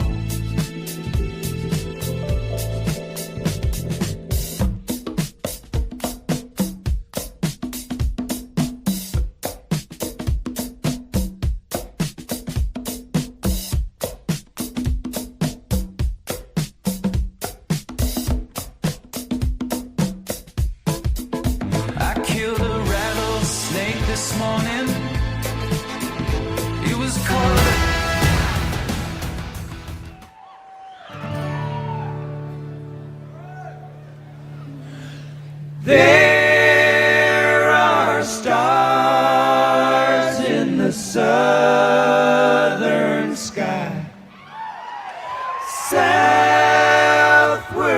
as you go. There is moonlight and moss in the trees. Down the seven bridges road. Yeah! The Drake Toll Show. Westwood One Sports, the Westwood One Sports app. The Eagles. Was Joe Walsh a member of the Eagles when they were doing this? Yes? This was Joe Walsh era? Yes. Wow. Yes, this video might get pulled because we played this song now. Why? Because Don Henley's notorious for pulling any sort of video online that has an Eagles song. Oh, jeez. It's not even an Eagles song. It's like a folk classic. Yes, but it's the Eagles singing it. By the way, fun fact. So do you know Glenn Fry, who was in the Eagles? Yes, I know Glenn Fry, yes. His son follows me on Instagram. Oh! Addie Fry. Addie C. Fry. All Could right. be. Watch Could out. be. I followed him because he was in a he's in the band now, and I followed him after a concert and followed me back. Oh, good for you. I can't. Don Henley being in the same room with Joe Walsh is a lot for me. I love Joe Walsh. Joe Walsh was in that iteration of the Eagles? Are we sure? Yes, if you look at the video, he's there. This is also like James Gang, Joe Walsh, everything. By the way, drugs, he is not on drugs. Drugs are on Joe Walsh. He's that awesome. Did you just condone drugs as long as Joe Walsh is doing them? Have you seen the guy? FCC-wise, that could be a problem. It is the FCC Drake Toll Show. Westwood One Sports, the Westwood One Sports app. Let's turn our attention to hockey and U.S. hockey, both on the men's and the women's side, after the women got it done yesterday. And to help us, Andrew McKinnis joins. You can find him Wager Talk, Sports Grid, the Hockey News, and the Hockey News he's done a bang-up job of following the Olympics and this run for the U.S., both on the men's and women's side. Andrew, appreciate your time, and man, let's start with that match yesterday, that matchup between the U.S. and Canada. 2-1. Was that a closer score than expected? I mean, the Canadians up 1-0 with a couple minutes to go, man. They had it in their grip. Absolutely, it was closer than expected. I'd be lying to you if I say it was. When you look at that game, Team Canada had to come out and play a very tight-checking, difficult style. They had to play as if they were underdogs. They had to embrace the role. And when I look at that game, I think Canada honestly fell victim to waiting for the clock to tick too much. It's almost like they're waiting for the clock to tick zero, and the time was moving too slow. It honestly reminded me a little bit of the Czechia-Canada game. Many Americans didn't lose faith. The women's team was tied up. Many Canadians didn't lose faith. The Canada men's team was tied up against Czechia. So I felt like sitting back on their lead only could work so much. And Hillary Knight, the one to get the job done. It's very, very, very impressed by her. And I will say though, I think every sport there is football, basketball, hockey, whatever it is. Don't you want to mark the best player on the other team and say anybody besides that person can beat me? You know, like then you let that player be the one to score the game higher. Is a big confusing to me. Maybe the most pivotal moment down the stretch that I don't think enough people are talking about today. There is, and I'm putting you on the spot a bit here. There is Darryl Watts' kind of breakaway, and Abby Murphy comes in to defend, and it looked like there could be a penalty there. I think, to me, I thought, all right, that's pretty easy, and it was not called. Was that pivotal in deciding how this game, how this finished out? I respect you saying that, but I think for me, you have to get a shot off there. You have to make pass there. I'm sorry that I blame more the play from the player than penalty not being called. It's kind of like in basketball when there's 2 minutes to go in the game. It takes more of an egregious foul for the referee to have to blow their whistle. And that's how I felt about that play. If that was in the first period, maybe they call hooking. Maybe they call slashing. But I don't know if they're going to get that late in the game. So I'm just very shocked they don't end up getting a shot off there, or they don't even pass the 2-on-1. It was very peculiar to me. But 2-1 yesterday, both scorelines. Bronze medal game and gold medal game. A lot of defense. Andrew McKinnis at McKinnis Picks on Twitter joins the Drake Toll Show. Sports handicapper with Wager Talk, talking hockey on the USA and Canadian side, both men's and women's, to kind of bookend what we saw yesterday. What does this, how does this propel the U.S. on the women's side moving forward in Olympics in the future, and both the game itself? Because all eyes, and maybe this is a bigger question that deserves more time, Andrew, and that is how the Olympics elevate women's sports. But how big is a win like this in making hockey just a little bit more popular to the U.S. crowd? Look, as a Canadian, I don't like it, but as a fan of the game, it's great. It's awesome. And I think you see some. We saw it last year with the foreign nations, right? Anytime you can get people getting behind a tournament that they usually wouldn't be watching that sport, it's a big deal. Like nobody thought the foreign nations last year was going to be a big deal, and then every single person that likes sports watched it. Even if you didn't watch one hockey game last year, I bet you if you live in America and you live in Canada, you watched that game. And same thing goes for yesterday's game. So it was huge. And I think as far as the women's side specifically, they won so many of the rivalry series games. They beat them 5-0 in the group stage, Drake. But it's only about that gold medal game. Because we saw it. It's very hard to win the last one. You know, they dominated them, 10-4, 7-3, 5-0. But would all of those victories have mattered if they didn't win that final one? And I think it was, as much as it pained me as a fellow Canadian, I think it's very, very, very good game to see a little bit of a shakeup. Yeah, Megan Keller comes home with gold. Hillary Knight ends her illustrious Olympic career with gold. USA wins on the women's side. And as we turn it to the men's, what is the gap? Well, let's start with it because I know we can talk about today's matchup on both sides in both semifinal games, but I want to go immediately to the USA and Canada. That's what we're all looking for, that to be the final, and it certainly doesn't have to be. That's not a guarantee to written in stone. But I think what most U.S. fans would wonder: how big is the gap between Canada and the United States right now? Because it feels like the Canadians are squarely above what the U.S. is offering. Well, it's gotten closer. I'll tell you that. And it's even closer if Sidney Crosby is in the lineup for Canada. That's for sure. Not to mention Quinn Hughes, who scored the game-winning goal in overtime against Sweden, wasn't even in the lineup last year at the Four Nations for Team USA. So I'm not going to sit here and say one team's country is ahead of the other, or one country's team is ahead of the other. But when you look at the depth, to me that's probably the biggest factor. I think that when healthy and Team Canada can spread apart Connor McDavid, Nathan McKinnon, and Sidney Crosby on three different lines, it's pretty impressive, especially with how Max Celebrating has played. But I think one thing I have to give credit to the Americans for is they're well coached, but they have a lot of guys that play a certain role. Like nobody really wanted JT Miller on that team. A lot of people question why Vincent Trocheck was on that team, but they know their role. They go out there in defensive zones. They go out there for good face-offs. They go out there for penalty kills. Then you've got the Chuck brothers. They do what they do. You've got Austin Matthews. I feel like the difference is really very slim. But it's about who's going to have that clutch factor and who's going to be the deep team is really what it comes down to for me. And I'm going to throw this out here, Drake. This is an opinion that I will stand all on. And this is what I've been battling with my fellow Canadians on.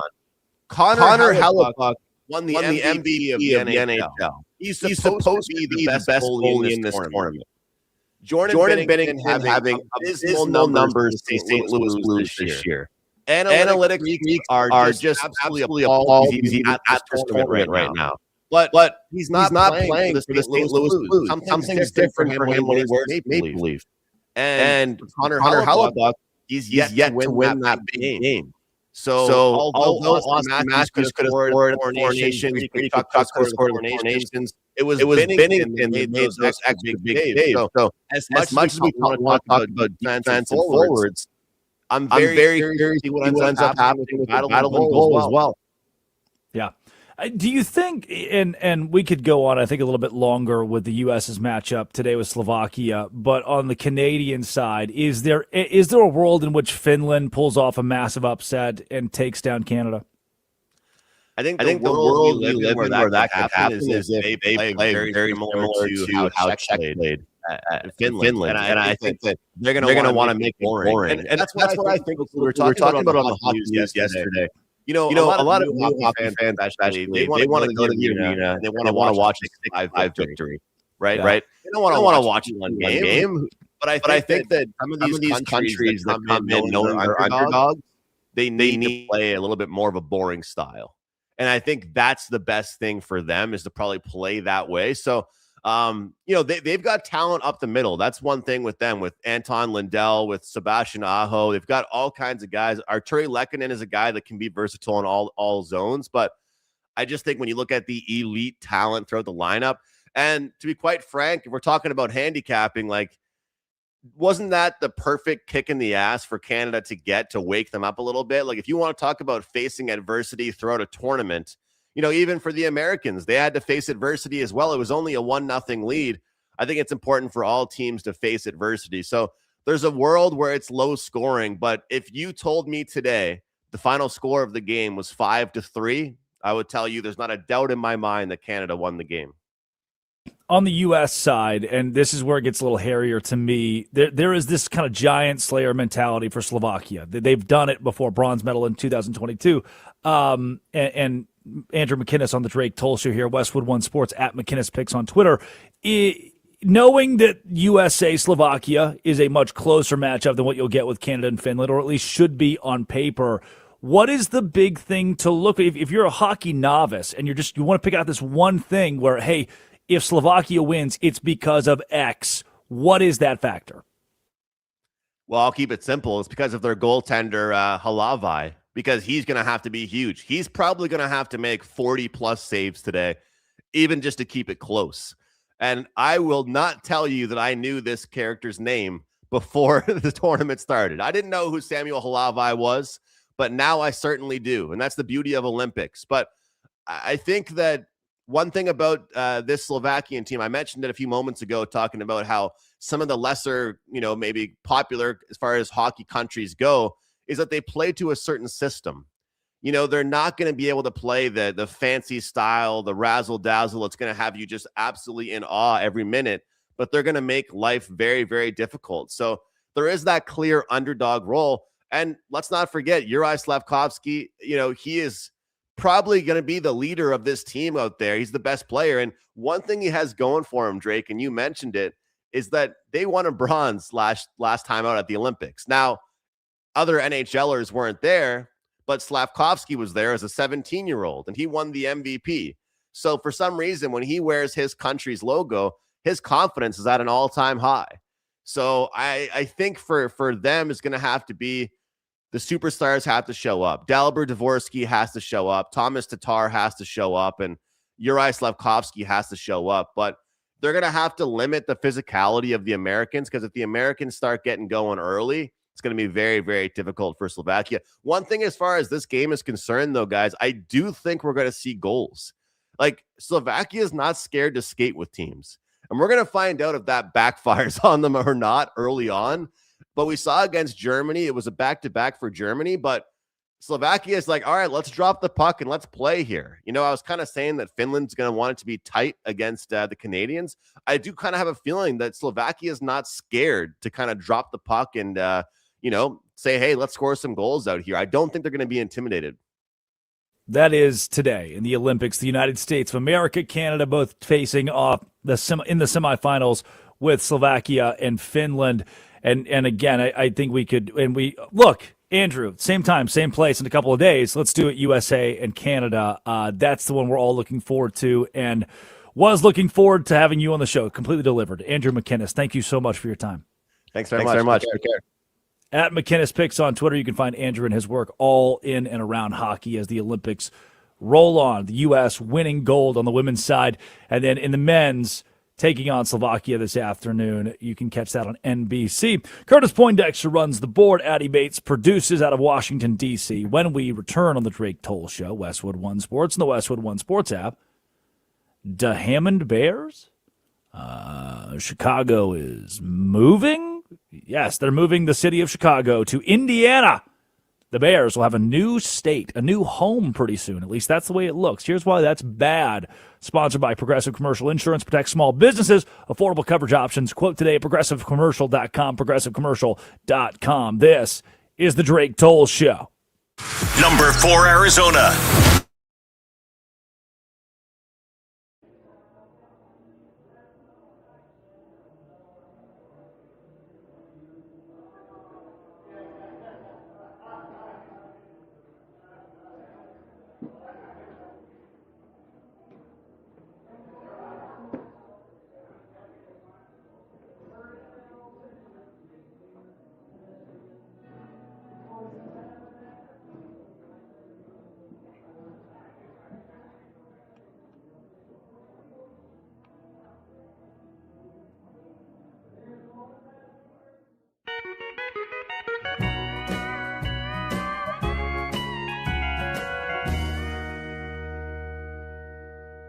She just caught the Jamestown ferry. It's not a hot day, January, like she said it'd be if she ever left me. A case of gone was all she carried as she got on the Jamestown ferry. And she said that gone was all she'd ever be. I didn't think that she'd leave me after staying how much you need me, but the fact still remains. I'm sitting there all alone, missing the loving of my baby. Lord, it's about to drive me crazy. She was the sweetest piece of ever I've ever known. She just caught the Jamestown ferry. It's not a hot day, January, like she said it'd be if she ever left me. A case of gone was all she carried as she got on the Jamestown ferry.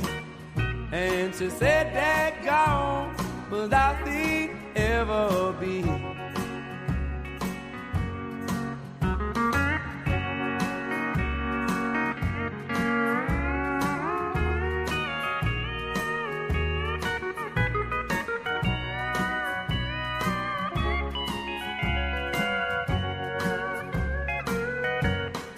As I walk through that valley of honky-tonks and bars, I remember how she'd hold me, comfort me with talk. She didn't cuss with every breath. She had a soothing southern drawl, made me feel like a man through it all. She just caught the Jamestown ferry. It's not a hot day, January, like she said it'd be if she ever left me.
Hello.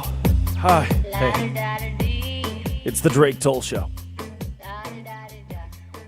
Me and you and me. You know, when I was in college at Baylor University, that good old Baylor line. Why would I be talking about Baylor? I only would schedule my classes when available after like 11 a.m. I don't want to wake up. I was in a fraternity, a frat. Ugh. I don't want to wake up. I want to lay my sweet butt in bed as long as possible, and then I'd get up, make it to my 11 a.m. history. Yeah, I had world history one time, multiple times, but this was world history, and it was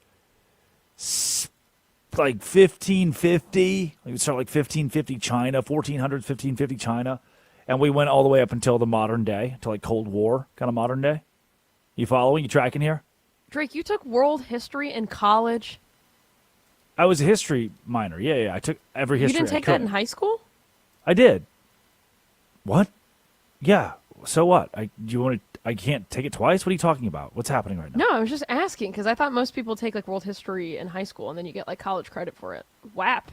Oh, I'm sorry that we didn't do college credit in Valonia, Arkansas, and then I wanted to get all my actual college. You know what? You know what? I did it. You're robbing yourself of an education. If you think a high school education... Wait, whoa. No, it just helped me graduate early. No, it did not. I'm not robbing myself of anything. I actually got myself ahead in life. I graduated early. Saved money. You didn't let me finish. You're robbing yourself of more classes in college. A college class is so much more valuable than a high school class. Like, oh, look, college credit. Like, I wanted to take as many classes as possible in college because I learned a ton of stuff, and I liked it. That's why we do all these history lessons every day. You robbed yourself of more opportunities to learn in college. We do the history lessons because of AI. We do not. We do it because of JSTOR, my librarian. I still have a login.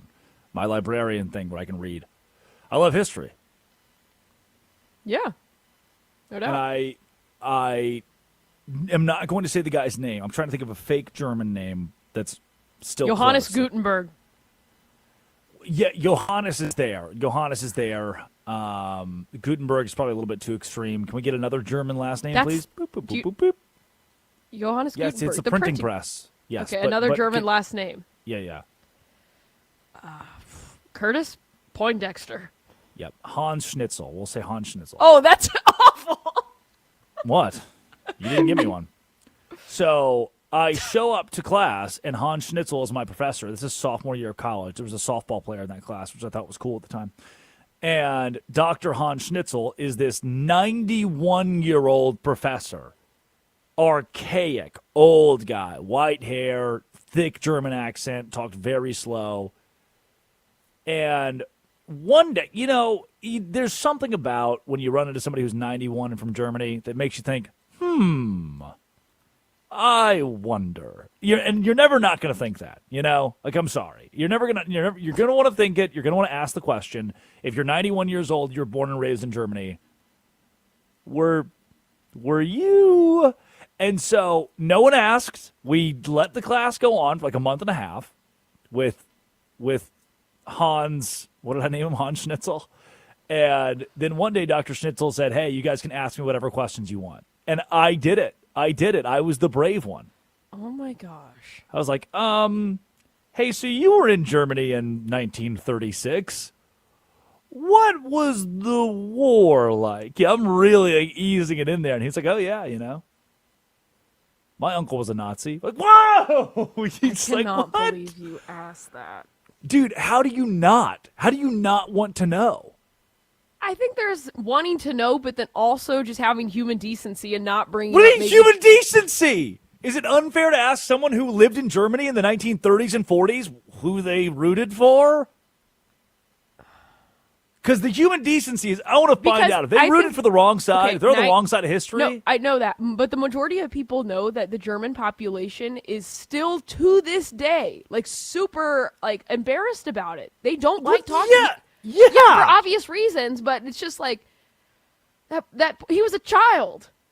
Okay. Well, I mean, if I'm not going to make excuses for. No, I'm not either. But you also called I don't someone care if you're a Aryan today 9-year-old. on the show. You should know. If you're a 9-year-old, you should know, that killing people is bad. But I'm not saying that it's good. I'm not saying that. I just like, out of all the questions, you were like, were you a Nazi? I did not ask him if he was a Nazi. I said, what was the war like? Hoping he would expose that he was not, in fact, a Nazi. Otherwise, and then you called someone Aryan on the show. That was a Freudian slip. He was, and he wasn't. He was clear. He was not a Hitler Youth. But Dr. Schnitzel was like in there like swimwear. This is nuts. Like, this is a professor I'm learning from about, the Opium Wars and early colonial America. And he was like, yeah, dog. Like, in his grade school, his professor had one arm and another professor in grade school had one eye because they had fought in the war for the wrong side. and been injured, which, good for us. We injured them. That's just crazy, dog. That's nuts. They he lived in Germany during that, and now he teaches at Baylor. I don't know if he's still with us anymore. Did you ask him if he was a part of the Waco siege? No, but Sharon Stone was. She was my keyboarding professor. She would go watch David Koresh's band play on the weekends. He had a really good band. Separate the art from the artist, okay? Separate the art from the artist. David Koresh, hell of a guitar player. I don't know about that one. He could shred a guitar. He also was the second coming of Jesus Christ, so there is that. Yes. Wait, I thought that was Joseph Smith. No, You would know that. That's not even how it went. He was never the second coming. It's not even how it went. You don't even know. You don't even know things. Coming? You need to read a book. Read a book. What about the first coming? David Koresh did believe he was the second coming of Christ and told people that, and then he killed most of them. I know. I watched the show. Oh, yeah. Ooh, nice.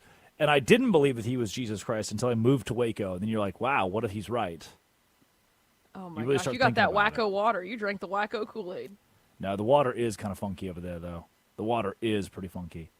And for FCC purposes, that was sarcasm, and I do not subscribe to David Koresh being Jesus Christ. Or maybe he does. We all keep our jobs, and we all keep our jobs. You know who shouldn't keep their job? Us. The owner of the Chicago Bears, cheapskate. Cheapskate.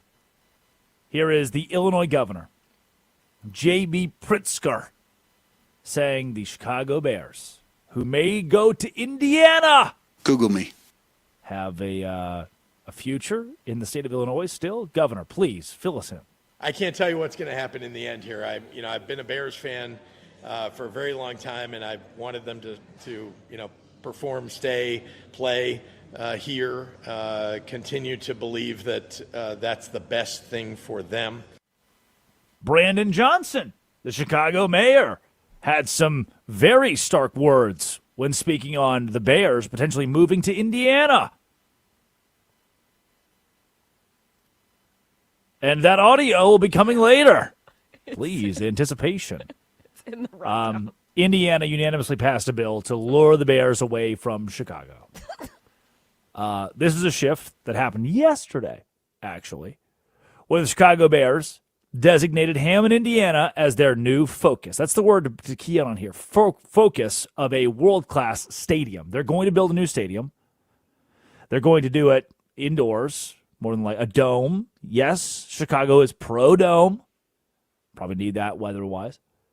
And the move for some fans is following years of gridlock in Illinois with property taxes, public funding, and whether or not they could use taxes to revamp Soldier Field. And can they stay in Soldier Field? Can they box it in? Can they build a dome? What are they going to do? And now the details. The Bears, they had plans for Arlington Heights, and those stalled, mostly over a property tax dispute and with local school districts. So you can't go Arlington Heights, which would have been, it's Chicago. And the team wanted a tax freeze, and Illinois lawmakers would not pass that late last year. They wanted a tax freeze. They said, hey, we're going to go to Arlington Heights here, and what if we just do not paying taxes on building our new stadium? And Illinois refused to come to a clear conclusion. And the Bears sought approximately $855 million in public funding. Are you ready to find out what public funding means? Let's all say it together. 3, 2, 1. Taxes! Anytime you see public funding, that's taxes, you're paying for it. $855 million. That's what the Bears asked from the state of Illinois for infrastructure in either Arlington Heights or the Chicago lakefront. The governor, who you just heard from, J.P. Pritzker, has called such public subsidies a non-starter. Not doing it. Nah, God, da. Read his lips. No new taxes. $855 million. Not doing it. Oh, but Indiana Governor Mike Braun Hammond Mayor Tom McDermott said, wait a second, we're not that far away from Chicago.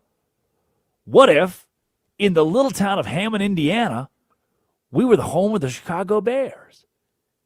They offered pro-growth environments and a faster legislative path than Illinois to move the Bears to Indiana. Gary, Indiana, Gary, Indiana. This is like the Music Man. Addie, are you familiar with the Music Man? So very familiar with Gary, Indiana. And Matthew Hammond, Broderick? Indiana. Yeah. Well, they want to move the Bears to Hammond, Indiana. That's pool. It starts with a P and rhymes with T and stands for pool, or whatever the song is. This is the Music Man. The mayor of Hammond, Indiana, swept away the Chicago Bears from Chicago to move to Indiana, saying, we'll give you money, and we'll give you a pretty easy way from a government standpoint to do so. The Indiana House, their Ways and Means Committee, passed Senate Bill 27 unanimously, 24-0. And do you know what that bill does, Addie Bates? What? It creates the Northwest Indiana Stadium Authority, which can issue bonds, acquire land, and do all of it specifically for the Bears. And the Bears have pledged $2 billion in private investment toward the project. You know what that means? You know what that means? It means the Bears are going to Indiana. Today, right now, February 20th, 8:33 and 46 seconds in the a.m. Eastern Time. I can almost guarantee you the Bears are going to Indiana. I just think this is a big mistake. And I know the argument is people can say that, hey, you know, like the Dallas Cowboys, they're in Arlington, Texas. You know what Arlington, Texas has? It has surrounded itself with things to do. It has life form there. Yes, Six Flags. Titan, shout out, greatest roller coaster. It has other things there. The Texas Rangers are right there. You have Texas Live over there. The problem with Hammond, Indiana, is that it's nothing. There's a lot of factory, and I'm not saying that in an offensive way. I went to school at Valpo. I literally went to school 20 minutes away from Hammond, Indiana. It's a bunch of factories. The transportation, you have the South Shore line, but it's not like Chicago. It is not like Chicago where you have a bunch of different lines going to Soldier Field. Kinda. You still have to walk a couple blocks. But the thing is, it's just not a good area for a NFL team. There's nothing there. It's just factories. And it's also not the greatest of areas. Like, it's just, the population's not there. It doesn't look good. It's like, if you want to, you have all these beautiful skylines in Minnesota and Green Bay and then Hammond, Indiana, the Hammond Bears. It's a terrible move. You know what it reminds me of? MetLife. This is just MetLife. Which I've been to. It And is is it the gross? exact same thing. It is. Yeah, that was probably, I saw Oasis there, so it was great. I've never seen a game there. But getting there, getting back, it is insane. It is like there's nothing over there. It's terrible. And I know fans would agree. Like, it's not great. So if you're looking for the good, if you're the Chicago Bears, you will own the stadium. You'll own the district. You'll own the hotels, the restaurants. You will increase the franchise's value because you're given so much autonomy due to the Indiana legislature. And if you're Indiana, you win because now that whole northwest portion of the state will obviously see transformative growth. Hammond will become a place. You'll know where Hammond, Indiana is, thanks to their Mayor McDermott. And they're going to let you build a state-of-the-art venue easily. Soldier Field, which is rotting concrete. No more of that. Hammond Stadium, this would be a dome. Maybe you could host the Super Bowl, the Final Four, concerts, which they try to do at Soldier Field, but doesn't really I've seen a concert there. I've seen the Chili Peppers there. Oh, Kanye played there. Now what? Speaking of Germany in 1936. Hey. Thanks, Curtis, for the nod of approval. The reason fans don't like it, obviously, is because it feels like the Giants and the Jets. You're moving to New Jersey. You're moving to Indiana. That's not Chicago. We want the Chicago team to be in Chicago. Also, Hammond doesn't have a big highway. Doesn't have a big interstate. Public transit? No, sir. No metro, no T, no mind the gap. Arlington Heights had all of that ready to go, in place for the Chicago Bears to move to Arlington Heights, which is Chicago. And the city itself, Chicago itself, is going to lose millions of dollars on this. Why? Tax revenue. You're losing tax revenue. It's going to a new state that houses your NFL team. And that is how you say bad Addy Bates produces the Drake Toll Show. Kirch Poindexter runs the board. How do you get your hair so damn wavy like that, man? How much gel does that take? Pomade? There's actually no product in my hair at all. Is this just grease? You just haven't washed your hair in weeks? Not one day. I'm a Dapper Dan, man. That's impressive, then. That's impressive. No. Like that, there's got to be. There's definitely some pomade or gel. I see it. Not, but Is it like a 3-in-1? Is this what we're using to wash our hair, like a 3-in-1? Head and Shoulders 2-in-1, baby. Oh, heck 2-in-1. If there really is no product in your hair, that's crazy. There is none. Damn. How do I get that, man? Jeez. Addy Bates produces. Curtis Poindexter runs the board. Let's wrap it up. Top 3 moments of the week from the Drake Toll Show when we return, as well as, interesting. Did you know the USA won gold in, wait a second, figure skating? Yeah, first time in 2 decades plus. The story of Alysa Liu. This is the Drake Toll Show. The NFL franchise tag window is open with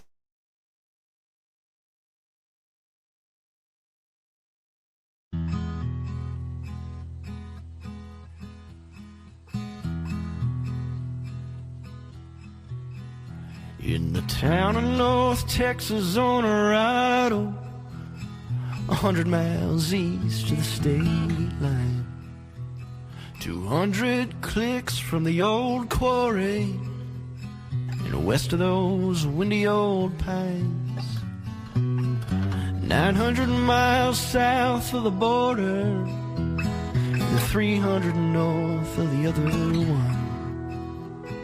Between the lake and the rolling hills, 93 million miles from the sun.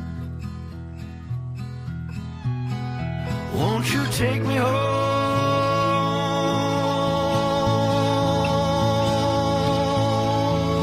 to North Texas on a Rado? Won't you take me there to where the birds sing with a smooth vibrato in Texas on a Rado?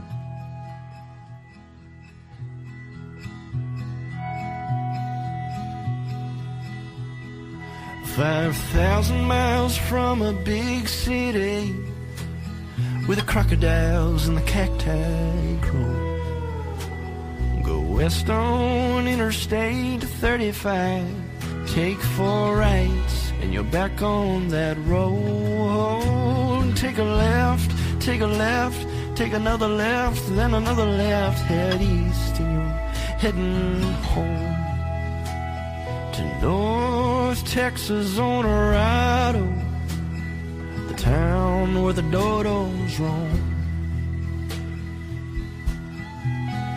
Won't you take me home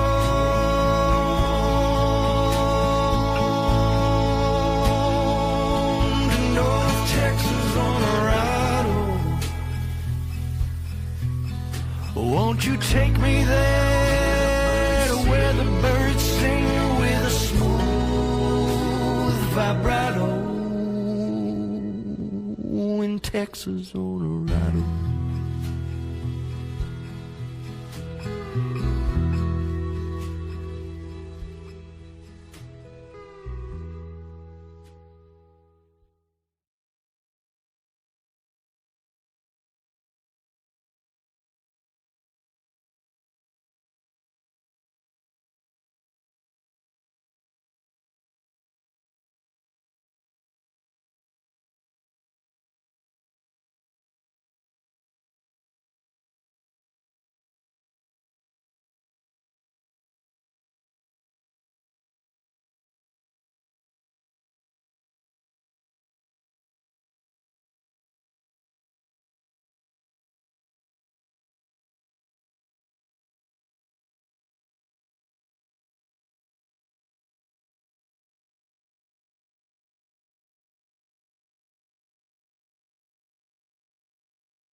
got a sweet little body as you're rolling in the caddy with me. The Drake Toll Show, Westwood One Sports, the Westwood One Sports app. Herman Werner, that's a name, just fell at the Olympics. No Roth is going now from Sweden.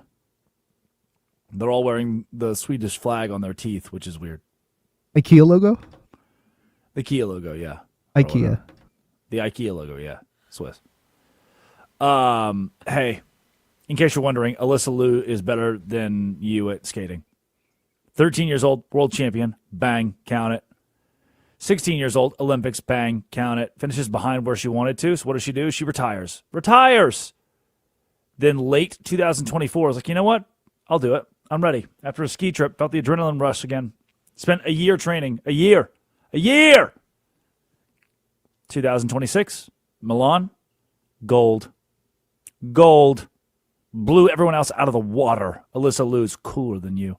Ending a 24-year drought for Olympic figure skating for the U.S. Bang.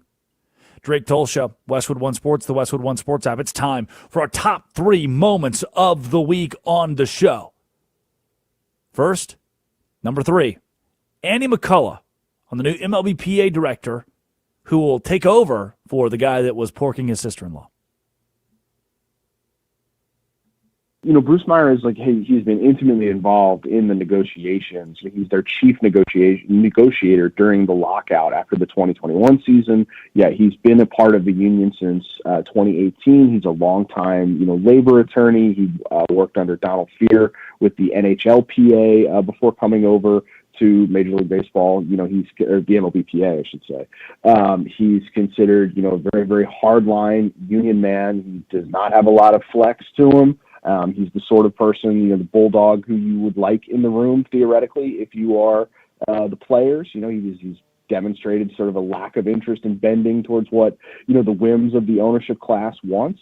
And I think, there are a lot of people within the union who are very excited about him taking over. He's also a person, though, who, because he lacks maybe the sort of personal charm of a Tony Clark, because he's more of a no-nonsense guy, doesn't have as deep relationships with some of the rank and file. There was a push to remove him from the chief negotiator role from some within the union a couple years ago that Meyer and Tony Clark eventually sort of quelled. And so it's how different does this make the union? It's hard to say, because this is the guy who was negotiating their deal anyway. So in terms of bargaining, I don't know if it makes a huge difference, but all of this is still sort of shaking out in real time. And so we will see if Meyer's, leadership style, strategies differs at all from what things were under Clark.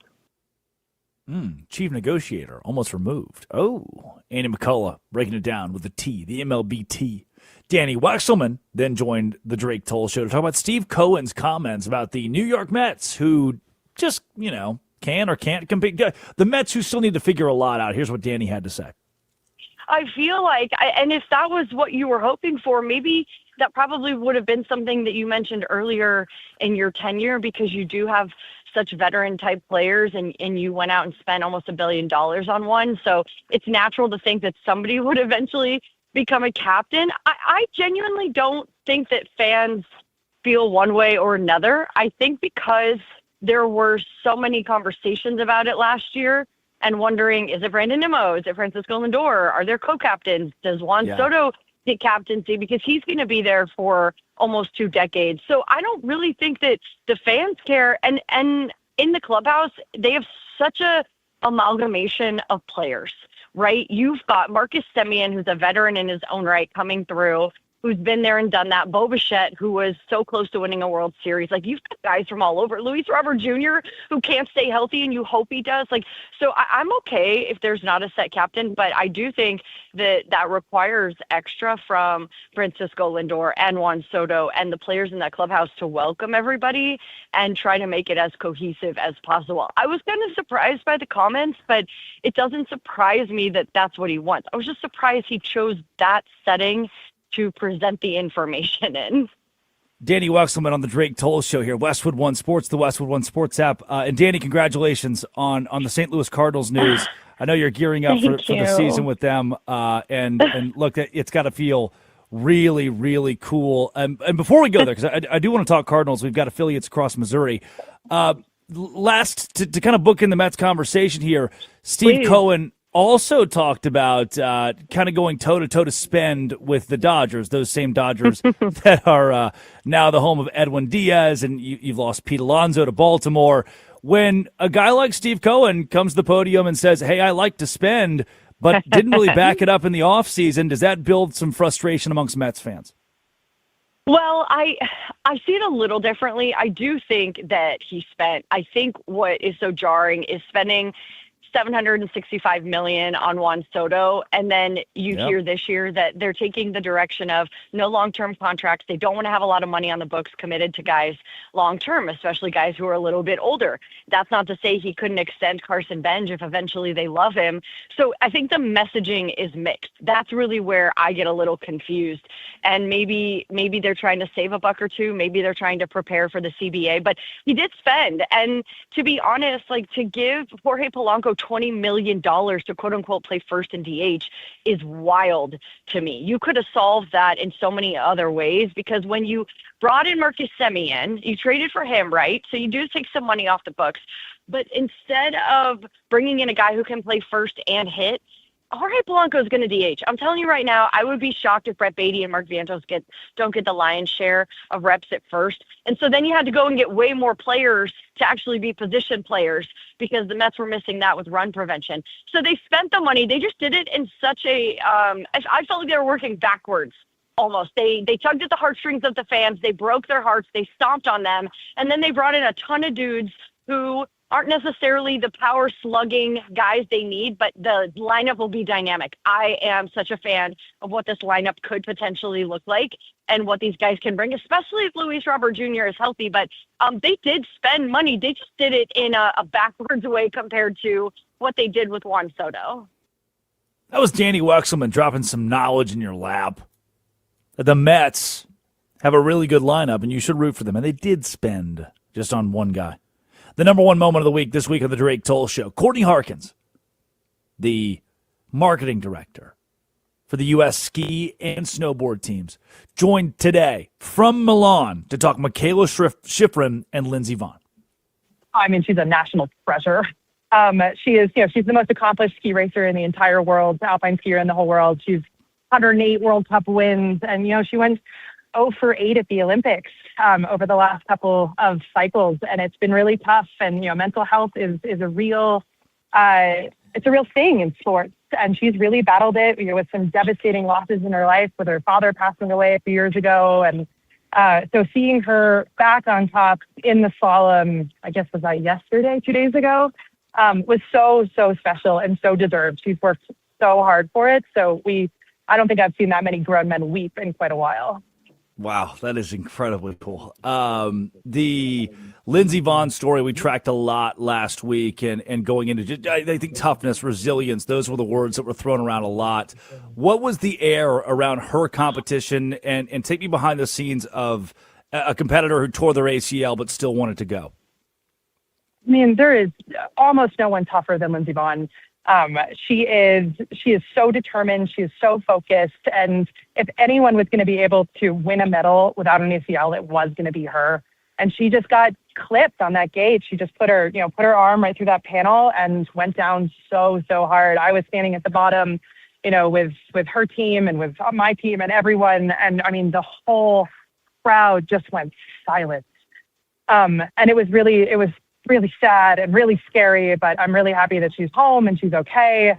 She has a long road to recovery, but she'll continue being such a force within this community, and continue to just drive, skiing in a great direction, and making sure that people are continuing to watch, even just outside the Olympics.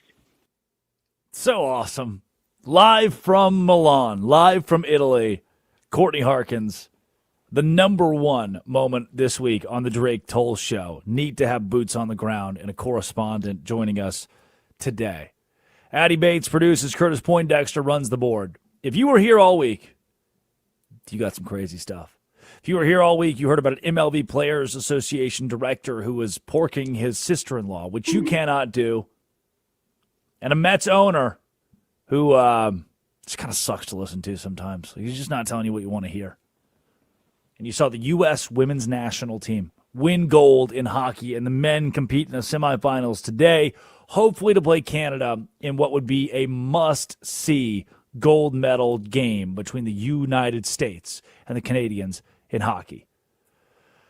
Oh, it felt good this week, didn't it? It was good to be back after last week's cruise escapade. This weekend, Banana Ball, Savannah Bananas, Party Animals, Indianapolis Clowns, Firefighters, Tailgaters, and Loco Beach Coconuts kick off as well. Make sure to have an eye on those. We'll see you again on Monday. In the meantime, Nick Costos, you better, you bet. Oh, Chris Mack, you better, you bet. Followed by Bleck and Abdallah and, Jim Rome. This has been, it always will be, 6 to 9 every day, The Drake Toll Show. This is Westwood One Sports.